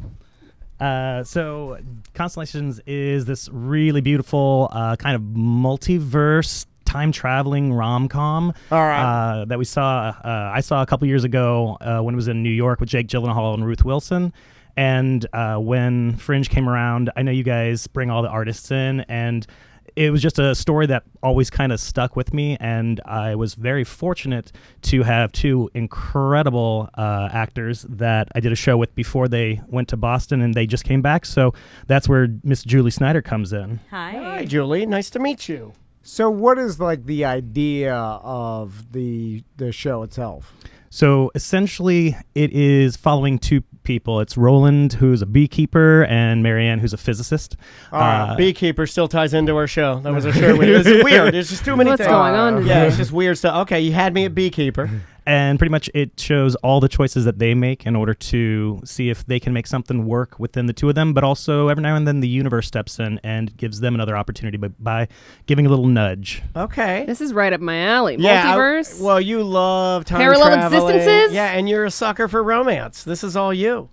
You know, I got so high the other night Okay. that I convinced myself. that you were a constellation? no, that I convinced myself I was Jerry and I was going to appear on my own show. that I convinced myself that we were in a multiverse. But We are in a multiverse. But our multiverse, Will Smith slapped someone. Like, you know, like, it didn't happen. You know, that was it because it was so bizarre. I wish it hadn't happened. It makes me sad. Like, we are in the Will Smith slap multiverse. Right. And then there's, infinite others that didn't happen. Yeah. You know, but like, and if other, like Toms came here, like the Pig Tom or, Pig Tom. it's like Spider-Man. Oh, yeah. And then they would be like, what? And you're Pig Tom was from 2017. They're like, in your universe, Will Smith slapped Chris Rock in the face. I'm like, yeah, that happened. And they're No like, way. weird. Yeah. Weird. And I'm like, yeah, what's happened to yours? He's like, no, ours, nothing We're happened. cool, yeah. Yeah, he just did a show. He made the joke and he just sat there. Is it And I'm like, exhausting, Jerry, Oh, to... well, it's got to be exhausting to sit here and listen to us.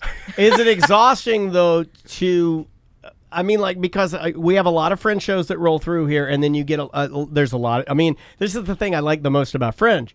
You can have a magician, illusionist. You can have a one-man show. You can have performance art. You can have a guy that infamous show where it's like, what is it? It's like a grandpa dressed like a gorilla rocking in a rocking young chair. man dressed like a gorilla sits in a chair for like 55 minutes and then leaves. Right. Now, what Yeah. you guys are describing sounds like, you're having differing timelines, you're having variations, the universe gets involved, they're throwing things at.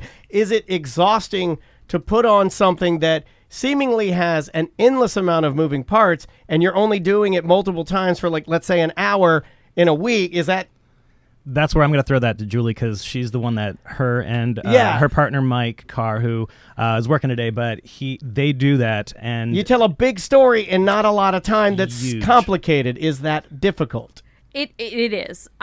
Folks have asked me, how was the show this weekend? And it's such a great show, and it means so much to be able to do it, but it is a beast. Yeah. And I alternate between finishing the show and being like, wow, I can do anything. I'm so excited to 20 minutes later, why don't we just go to bed? I realize it's 7, but I'm done. Right. Yeah, it's also too, it's live. You know, like you're I don't think a lot of people, and this is another reason why I love Fringe, is that because it's a live thing. It's like live music or live, theater. My favorite way to see any story. I'm not a movie guy. I am a theater guy though, because things can go wrong.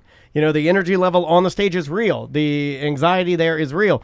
I don't know why a guy who suffers from crippling anxiety, maybe that's why I gravitate toward it. Maybe it's comfort for me. And that's something that these amazing actors do every night, because just depending on if one person in the audience maybe doesn't laugh at a joke, that it's gotten a laugh every single night. It changes the whole thing. It changes the dynamic. Yeah. It changes their multiverse. And I mean, a show with any of those types of kind of repetitive natures can easily go askew, but the way that they interpret these two beautiful characters and they tell the story in all the different multiverse levels, it's always fresh. It's always exciting. Yeah. They get jokes where I never, as a director, thought there was a joke, and they find these awesome new opportunities every single time, and I couldn't be more honored to work with them. Oh, that's awesome, man. Let's talk multiverse for a second. All right. Now you've done it. Great job, Jerry. Well, no, Did you fall on a toot whistle during No, lunch? no. I think you mix up your pills. Because my sons are into Marvel, so we watch Spider-Man, the multiverse one, then it's Doctor Strange. My daughter's a DC girl, and I hate it. I absolutely hate it. The shoes, right? So Yeah. I know it's infinite universes, and infinity is never ending. So I hate that. But it's like in Spider-Man, I don't want to ruin it or anything. Oh, but God. But it's always like in the different multiverse, there is differences, right? But it's not that different. It's like still there's like New York City and like there's humans and they all have jobs. What, you want it completely different? Well, I'd imagine that like just randomly you'd get like one multiverse that like never even got past a certain point before Earth blew up. You know what I'm saying? There's like so many. There's dinosaurs where they never became extinct, and then like Not the mama. there's so many different options for multiverse that like why are we just touching on the ones that are just slightly different than our own?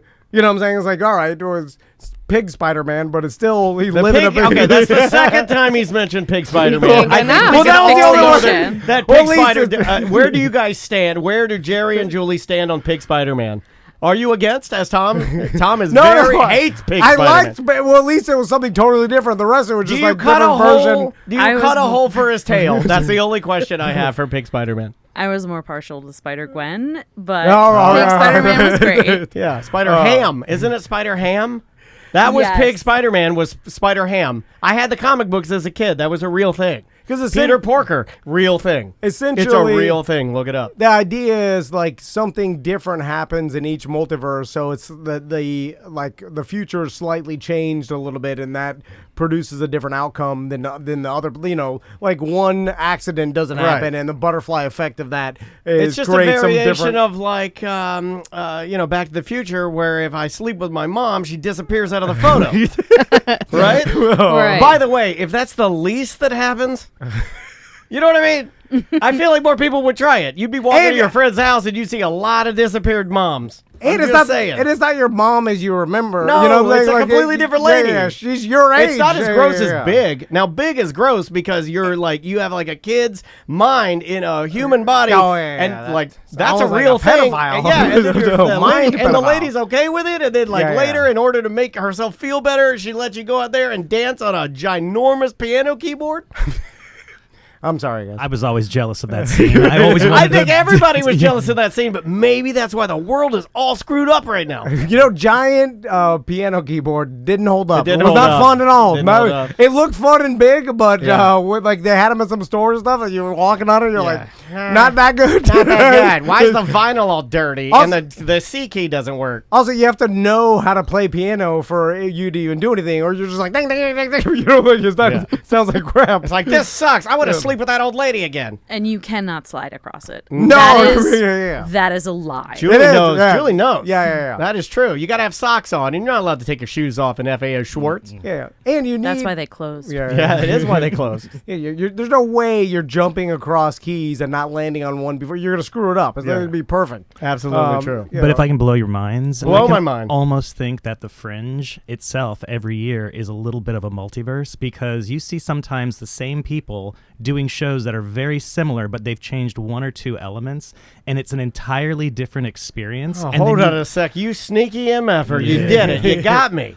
So, like, how many times have you had a awesome musician or magician? And the cool part is we're bringing a straight comedy play, and we get the opportunity to work amongst every different other performance art that's out there. Yeah. And sometimes the absolute silence in our theater, it's not because there's no people there. It's because they're paying so much attention. Yeah, that's good. It's absolutely incredible. And we get to do something again next year. And Julie and I both have been with the Fringe for many, many years. What was like one of your earliest shows, Julie?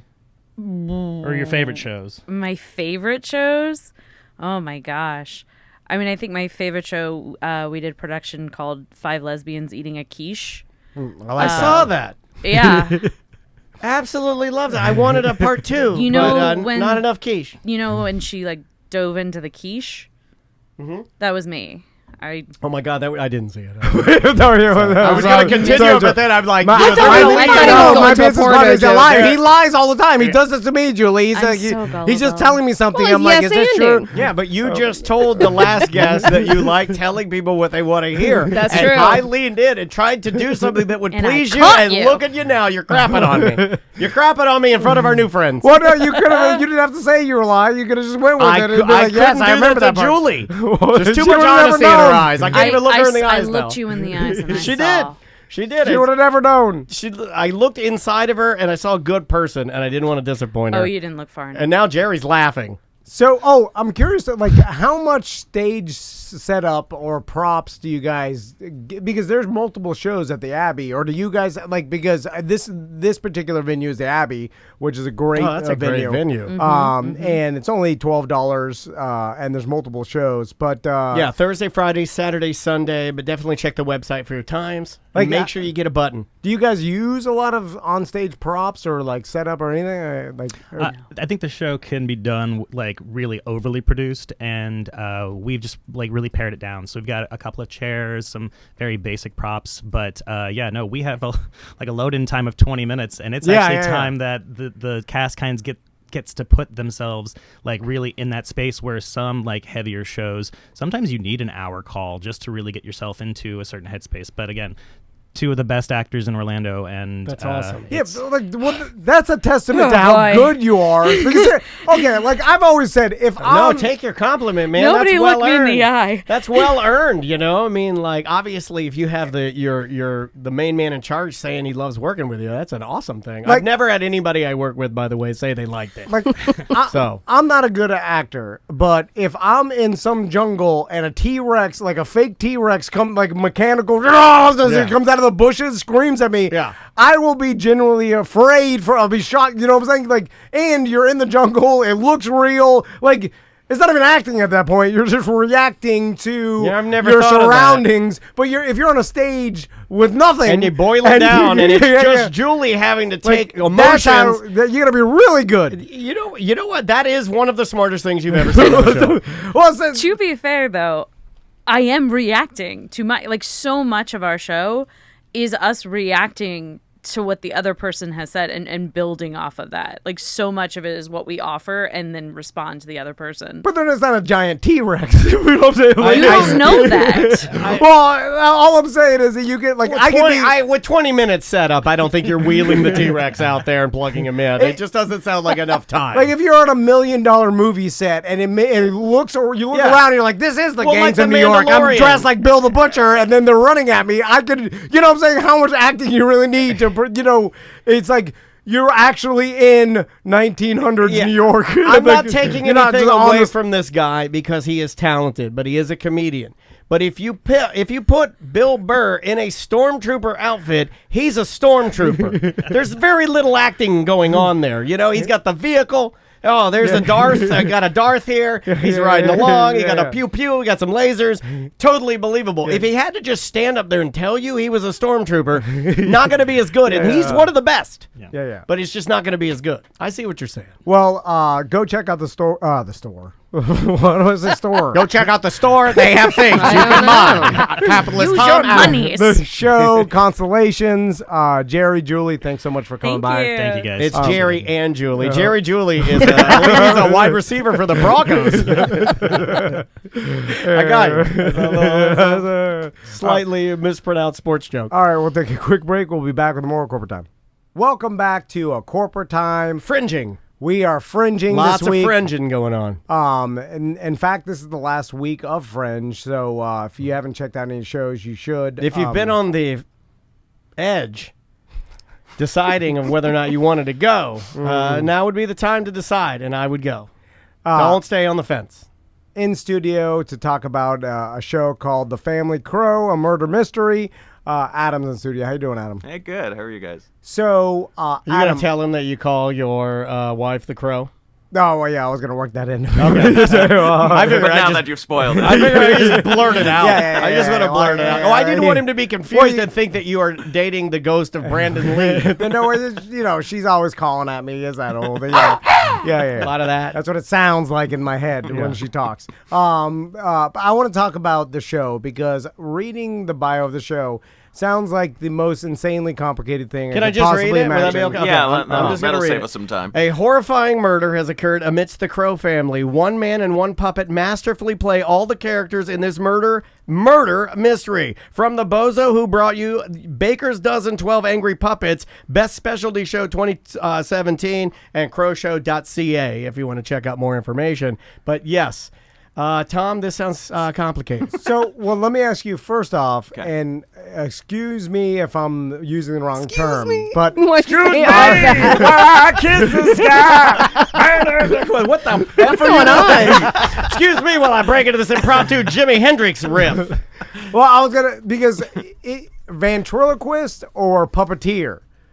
What am I choosing? To kill? I'm not- F, murder, kill. Right. Well, are they one and the same? Can you be one without the other? Like, you know, That's a better question, You know, yeah. because I imagine you could be a I got a puppeteer conversation without with a my husband about ventriloquist. this literally yesterday, which is so weird. Yeah, because I'm sure a lot of puppeteers aren't ventriloquists, Right. but all ventriloquists Ven. are.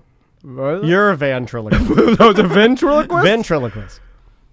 No, I write that down. 40 years old now. I've blew been his calling mind. it No, I just say it's ventriloquist. I don't know. How many people have heard me say ventriloquist? Yeah, well, his no last one's ever name is corrected me. Van, so he is a van Ventriloquist.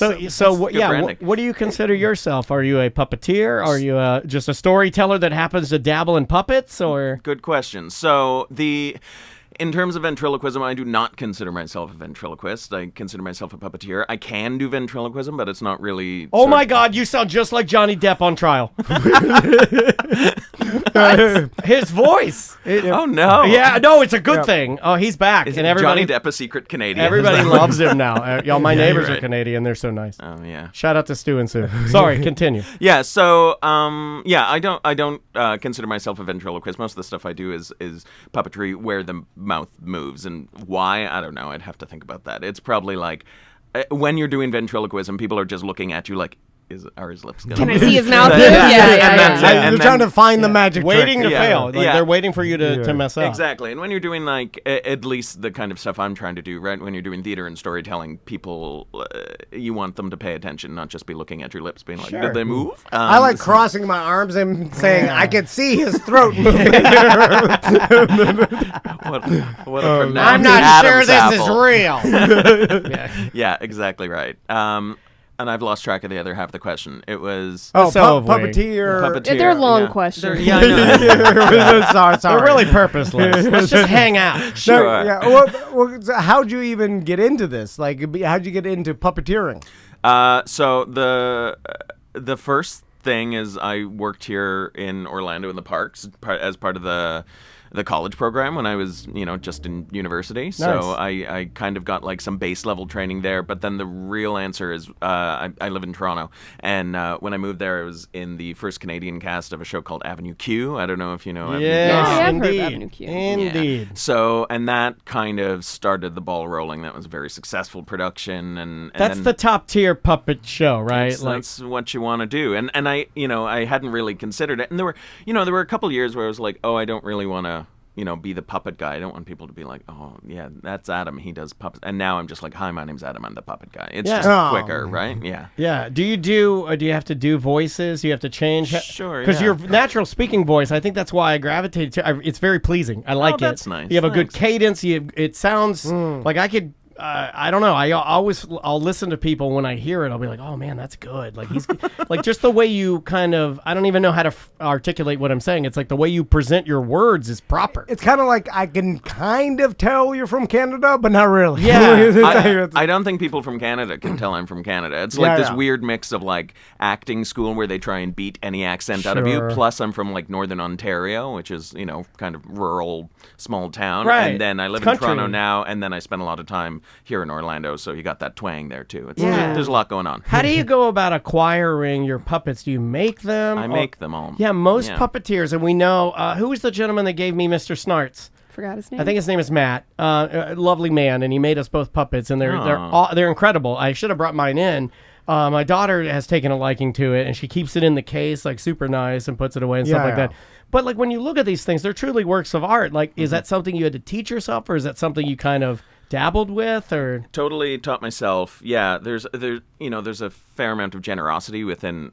I mean, to call it the puppetry community seems a little ridiculous, but the group of us who do puppets, and so there's generosity. People, when I first started, gave me patterns or little tips and things. And now that I've been at it like 7 years, I'm a little bit better at it. And this crow is certainly different than most of the stuff I do, which is sort of the Henson mouth style stuff.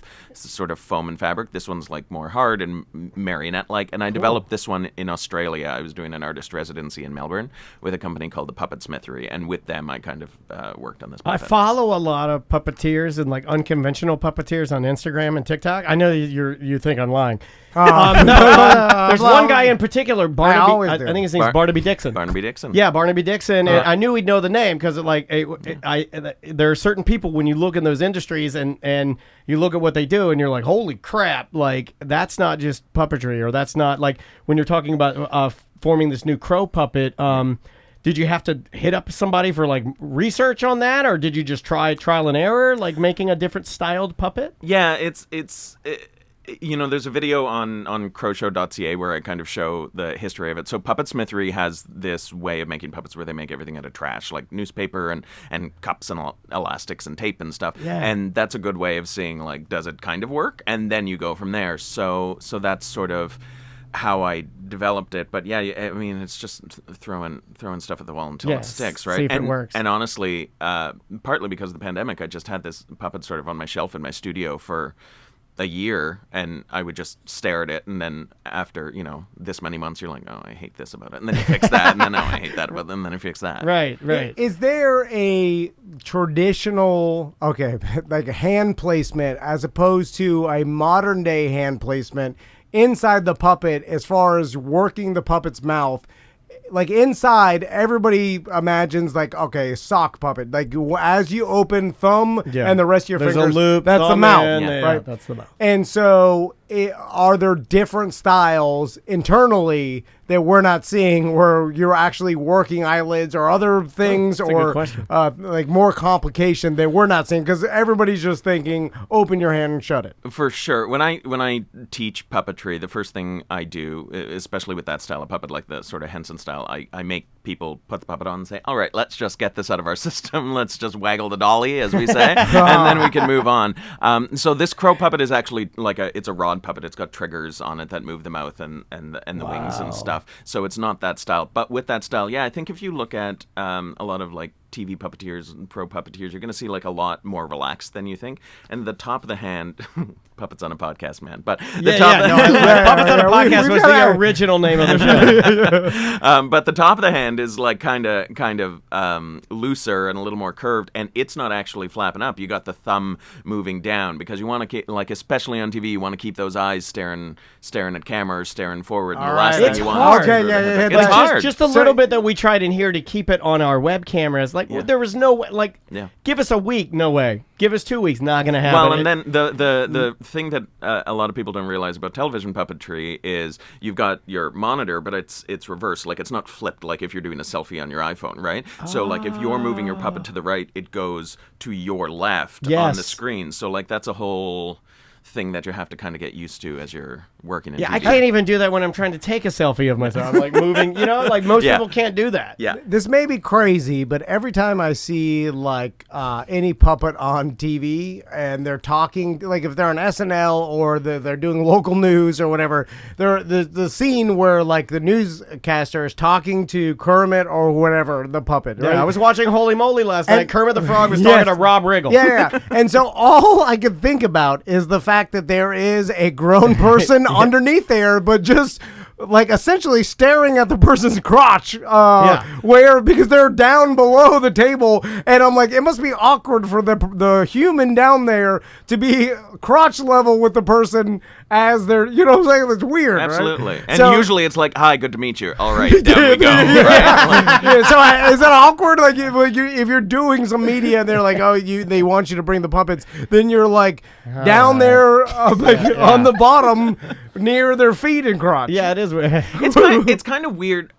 The funny thing is, especially if they're like non-puppet people, right? Just like, normal muggles in the world who are coming to do this scene with the puppet, they pay it full attention to the puppet. So all you are is some awkward furniture that they're trying to maneuver around, to the point where I finish on set some days and, I see the other talent leaving and I wave hello and they're like, hi.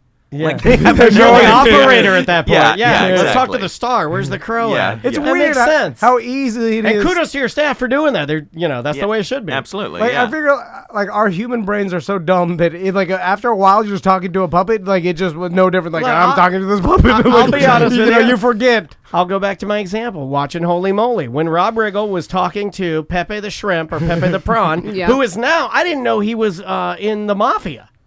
I guess he's always been in the mafia, Pepe the He's Shrimp. always got that He's a gold chain criminal. on. Yeah, and he's Tracksuits, and gold chain, it adds up. And they kidnapped Steph Curry, and I'm watching that. Oh, sorry, spoiler alert. And I thought Pepe was real. Like, I might as well have been, right? I was like, he's just another character on the show, just as interesting than anything else. Yeah. I will tell you, because when we had that puppeteer make us puppets, and I'm like, Oh, Maisie loves it.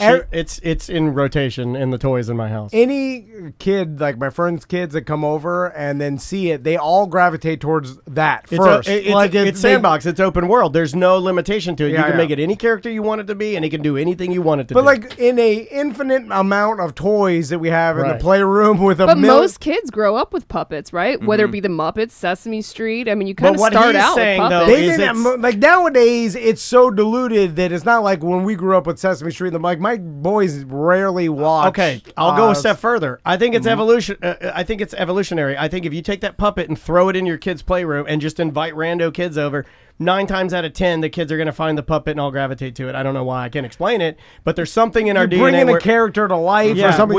I had a collection of puppets. My mom was an educator, so she was always teaching. She was a librarian, and she had a series of puppets that she would use to do lessons. Well, those would come home with her, so I'd get to play with all of them, and she had tons of them. Like 20, 25 different puppets. Yeah, we had frogs. We had the one that was like a pink bunny rabbit, big ones, little ones, for all different holidays. We had Santa Claus. We had Halloween. I think part of it is that, when you're a kid, you don't want, it's like, oh yeah, I want the genie from Aladdin or whatever, and then you get the genie from Aladdin and it says Aladdin on it, or you know, it's like no, I just want I want the real thing. I don't want the heavily branded thing with a tag on it. That's stupid. Yeah, I think you're right. Maybe there is some like almost a natural.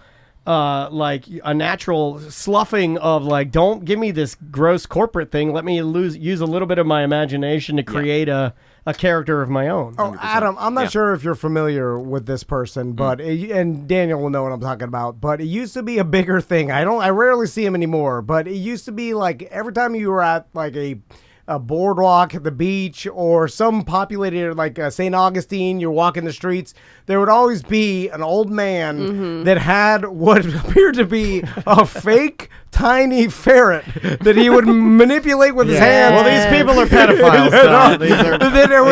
And people would go over. It was old man with like, it was only can be described as a fluffy tail with like a mouse head, and it would be like a fake ferret that he would manipulate. But he could make that thing. Yes, he would go all around his body. Yeah. And then he'd say, "Hey, come over here, rub my thigh." And I'd be like, "I don't know, man. My dad's not here. My dad went into the hot sauce store." Either he wanted some sort of tips, or he'd be selling the ferret in the box for you to buy, or something like that. Yeah, it was like a magic trick. Yeah, it was like a magic. Well, you know what I'm talking Yeah, about. they would just sell them at one. like mall kiosks and stuff. Right. Yeah. Yeah, it was like the fake ferret that you would Then make. it became look a perfume kiosk, and they're spraying me. I'm like, God, I smell like a whore. Is that a form of puppeteering, or no? I think you're insulting our guests. I'm sorry. I don't think so at all, because like there's a lot of times where like if it's a commercial or something like and they need to make a, I don't know, like a water bottle move, like something's happened, like it's come to life or something, they'll call in a puppeteer, right?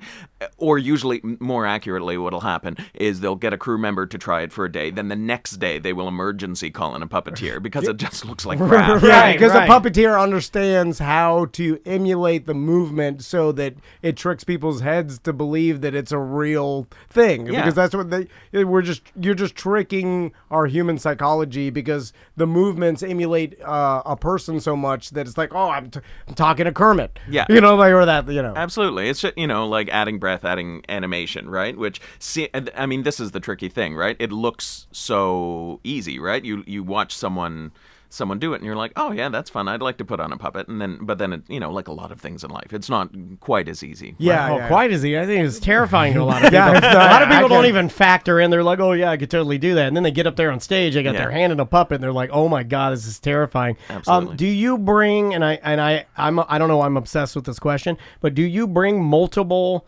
crows with, like, how many like different... a backup crow? Backup crow? It gives me anxiety, like when we had Elias, the trombonist, in here, and he was like, oh, I only fly with one trombone. I'm like, oh my god, that would That's drive... your whole show? Do you remember when Carrot Top lost all his trunks? They got lost by the... No. Or no, it was a fire, I think. It burned all his props or whatever.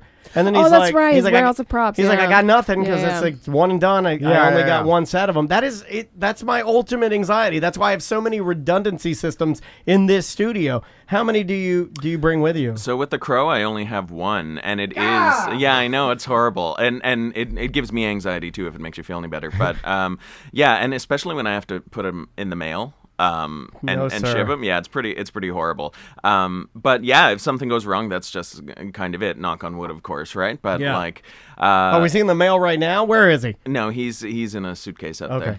They told me to bring a puppet for a podcast, which I thought was silly, but I've got it. Well, the Twitch people are asking if you brought the puppet, and I didn't know. So if you want to bring out the puppet, can we just see it? Does it take a long time for him to, like, I always feel bad. He's like, let me go get it. He's gonna open up the case. Put it together. I gotta put on my protective glove, put my mask on, give it 3 shots of oxygen. I don't know. My accent there. No, well, on the opposite end of the spectrum of old man with ferret at the beach, they're all like they're the puppeteers. Oh, by the way, the chat room, we have multiple people in the chat room that have those. Oh, not good. Trashy ferret. Tracy Yeah. Claus. She's like, I bought one in Gatlinburg. I'm like, oh my god, Florida people. Florida people. Well, the evolution to that was. Should I bring the puppet in? Sure, bring it on in. Wait a minute, are you gonna touch it? Well, I'm Well- not gonna molest the puppet. Just the ferret. Yeah. The ball that has the raccoon tail attached to it that you put in a paper bag that rolls around a Cracker Barrel. I love those. Anyway. Actually. Oh So- my god, this is legit. Move your But Yeah, you can move my Oh, okay, trumpet. Move my flute. Move my flute. Okay. I'm taking off my Oh my headphones. God. Okay, yeah, you can do. We're bringing in the puppet here. This is the Crow from the Family Crow, a murder mystery. It's at the Brown venue, $15. Tuesday, Wednesday, Friday, Saturday, Sunday. Check the website for showtimes, OrlandoFringe.org. So my question being the people that have full body suits, like when Like a Drunky the Bear? Like type of Mass scenario? Singer? not Mass a Singer, Rudy Giuliani. not a costume, but I'm talking. When you go to Universal or like Oh my God, that is amazing. the Transformer guy, where it's like he's small and the Transformer is gigantic. Oh, gotcha, yeah. And so he is essentially operating a Right. 10 times bodysuit large puppet. Mm-hmm. Is that considered puppeteering as well? 100%. Okay. I think most puppeteers will gladly accept anything that you say. Is that puppetry? I think, yeah. Yeah. What is that like in the spectrum of puppeteering? Is that considered like some of the hardest? The suit one. I think Want to rate the puppetry? Yeah, I don't know. He wants to see how hard it is so he can like have walk to by put the everything guy on a at scale. Universal Be like, Studios. Yours not as good. Okay, here's what I Well, can- you like look down and you're like, I well, would. what I do is harder than this. I would I mean, be- this one man show seems way harder than the Transformer. You know why? Because he doesn't have pictures. Universal Studios $1 million behind him. You're doing it on your own. That is very true. I think my rule for like how hard something is like how far away you are from the puppet, right? Like when you're in the puppet, like a Kermit type situation. I'm gonna get in trouble. But like I don't want to say that's the easiest, but like it is the most responsive to your movements. When you get to these things, like I was working with this company in Australia called Blank Canvas. They had this giant corroboree frog, and there were like 6 of us on it, and you're using rods, and it's gigantic. Like that's hard, right? Yeah. Well, that at seems that point harder. you become like you're working a Macy's balloon. You Yeah, know, like, well, and that's I'm doing exactly the tail. exactly it, right? Yeah. And then to me, like the hardest, and I barely do any of this, but the like marionettes, you're so far away, and like there are people like Ronnie Burkett, who's a very famous marionettist and a friend of mine, but like it is wonderful, and I very much feel like.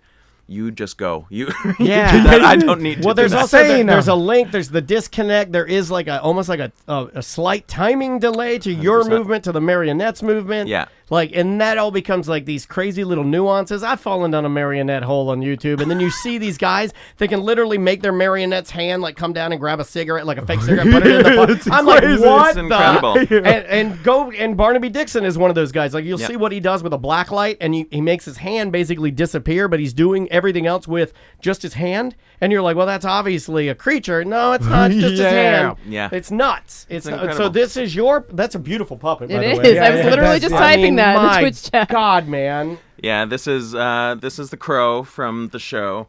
So like I was saying, this is the Tom's mouth is a game. Yeah, it's just crazy. Well, you made that. I That is made it. crazy. It's got a monocle. It's got a little monocle. I don't know. Yeah, so it's got the one trigger for the mouth, and then another for the wings here to make them fly. And I love that your nails match. That's super awesome. I love it. No, I'm not being serious. It's I'm not being just serious. because of the gay. It's because I got a puppet. No, I mean, look, I Too. paint mine and not gay. Look, do what makes you happy. Life is short. It's crazy out there. It is. Just from you operating it a little bit, I was staring at it like it's alive. Oh man. We invited people in here, and we're so swamp trash that we just sit here, and he did the Crow 2 times, and we're like, I love it. I just started looking at the magic. Crow. Oh, my God. I'm like, I'll do anything it says. Yeah, hey, you Hey, are. just like the crow at home. Yeah. So, that's That is amazing, man. Well Thanks, done. man. Well done. Thank you. and you made that. Yeah, so it's It's got a lot of fit and finish for something that, like, how long does something like, or I mean, I guess it's a never-ending project, right? It's a never-ending project. This one took me longer than these things usually would. The fun thing is, I don't know how to make puppets out of anything other than sort of cheapish materials, right? That's just kind of what I've always done. So this is like, floor mat, like EVA foam floor mat. This is acoustic foam, like you'd have in a recording studio. I love that his beak is like, it's foam, fake what do you call that? The diamond Metal, plate. the diamond plate metal. I love it. Yeah. I love the industrial kind of vibe that he's putting. That is really neat, man. Yeah, it's a little steampunky. I mean, the idea art. is like, at a Fringe venue, you don't know, right? You're probably going to end up in front of some black curtains, and then it's a show about crows, and that you can't change that. It's literally the title, so you got a black crow in front of a black curtain. So it's like, how are we going to make it so that people can see it, right? So like that's why there's so much shine on it, screws and metal and springs and things like that. Do people in your family, do they know, like where? Do they know you're a puppeteer? Yeah, because I'll say, because the podcast thing, it's not fun for me to tell people where they're like, what do you do? And I'm like, well, we've had this podcast for the last 12 years, and people are like, what? I say pressure washer company. They believe that. They're like, it's easier and more reputable to Right. say pressure washer. Yeah, do you have, like, what do they think? Because that's a unique job, man. I'm a puppeteer. Yeah. Yeah, I mean, it's pretty specific. I'm lucky. Almost all of my family is pretty supportive, and they've kind of. I didn't just jump. It's not like I graduated high school and went, I'm going to make a go of it as a puppeteer. Like it's Right. kind of evolved over time. Sure. I will say though that my partner has a fear of puppets, which I think is very funny. That is Really? Oh my god! Yeah. So do you just have puppets around the house? Well, and not he- No, you gotta preferably put not those when in- he visits because that's mean. right, right. That's my part. Oh, You put you them in gotta your get 'em puppet on there. shack. One room for the puppets. You gotta put those in your puppet shack. and you say The crow's hell gonna of a pop weather. up out of the bed one day. Oh, yeah. Have you ever had, because I've always wanted to do this, where I go up to you at the end of a show and I'm like, all right, how much for your crow? My son really likes it. I would like to purchase it. Like, I'll make you Willy an offer. Wonka, yeah. Yeah, do the Willy where they make an offer for, because there's got to be a price, if the- Everybody has a price. Everybody has the a $1 million man, Ted DiBiase. So if someone wanted to buy the crow, how much would you sell it for? God, well, Like 10,000? Yeah, well, yeah, you're right. There's got to be a price, but right now I got 5 shows left. Right. So, But enough to make you pack it up and say, see you, Yeah. friend. Yeah, someone gave you 50 grand for a crow. I feel like you could probably put one together overnight Sure. just to get you through the Sure, four- it'll be the no puppet show. I'm just going to stand up there with a chicken bucket on my hand. It'll be fine. Trust me. Well, the show is called The Family Crow, a Murder Mystery, and Adam does the entire show. And how many different puppets do you have on stage? Yeah, so this is the confusing part. So it's just the one puppet. He plays the narrator, and then I play all the other crows. Okay, Dear got God. it. Oh, I Even love more it. complicated than I Yeah. thought too, which is Yeah. harder than I like that thought. Fringe people come in here and then we're like, this is a little complicated. Could you explain it to us? And they're like, no. You just gotta come see it. Same Yeah, amount I of was talent. like, this is crazy. Yeah, it's $15 at the Brown venue.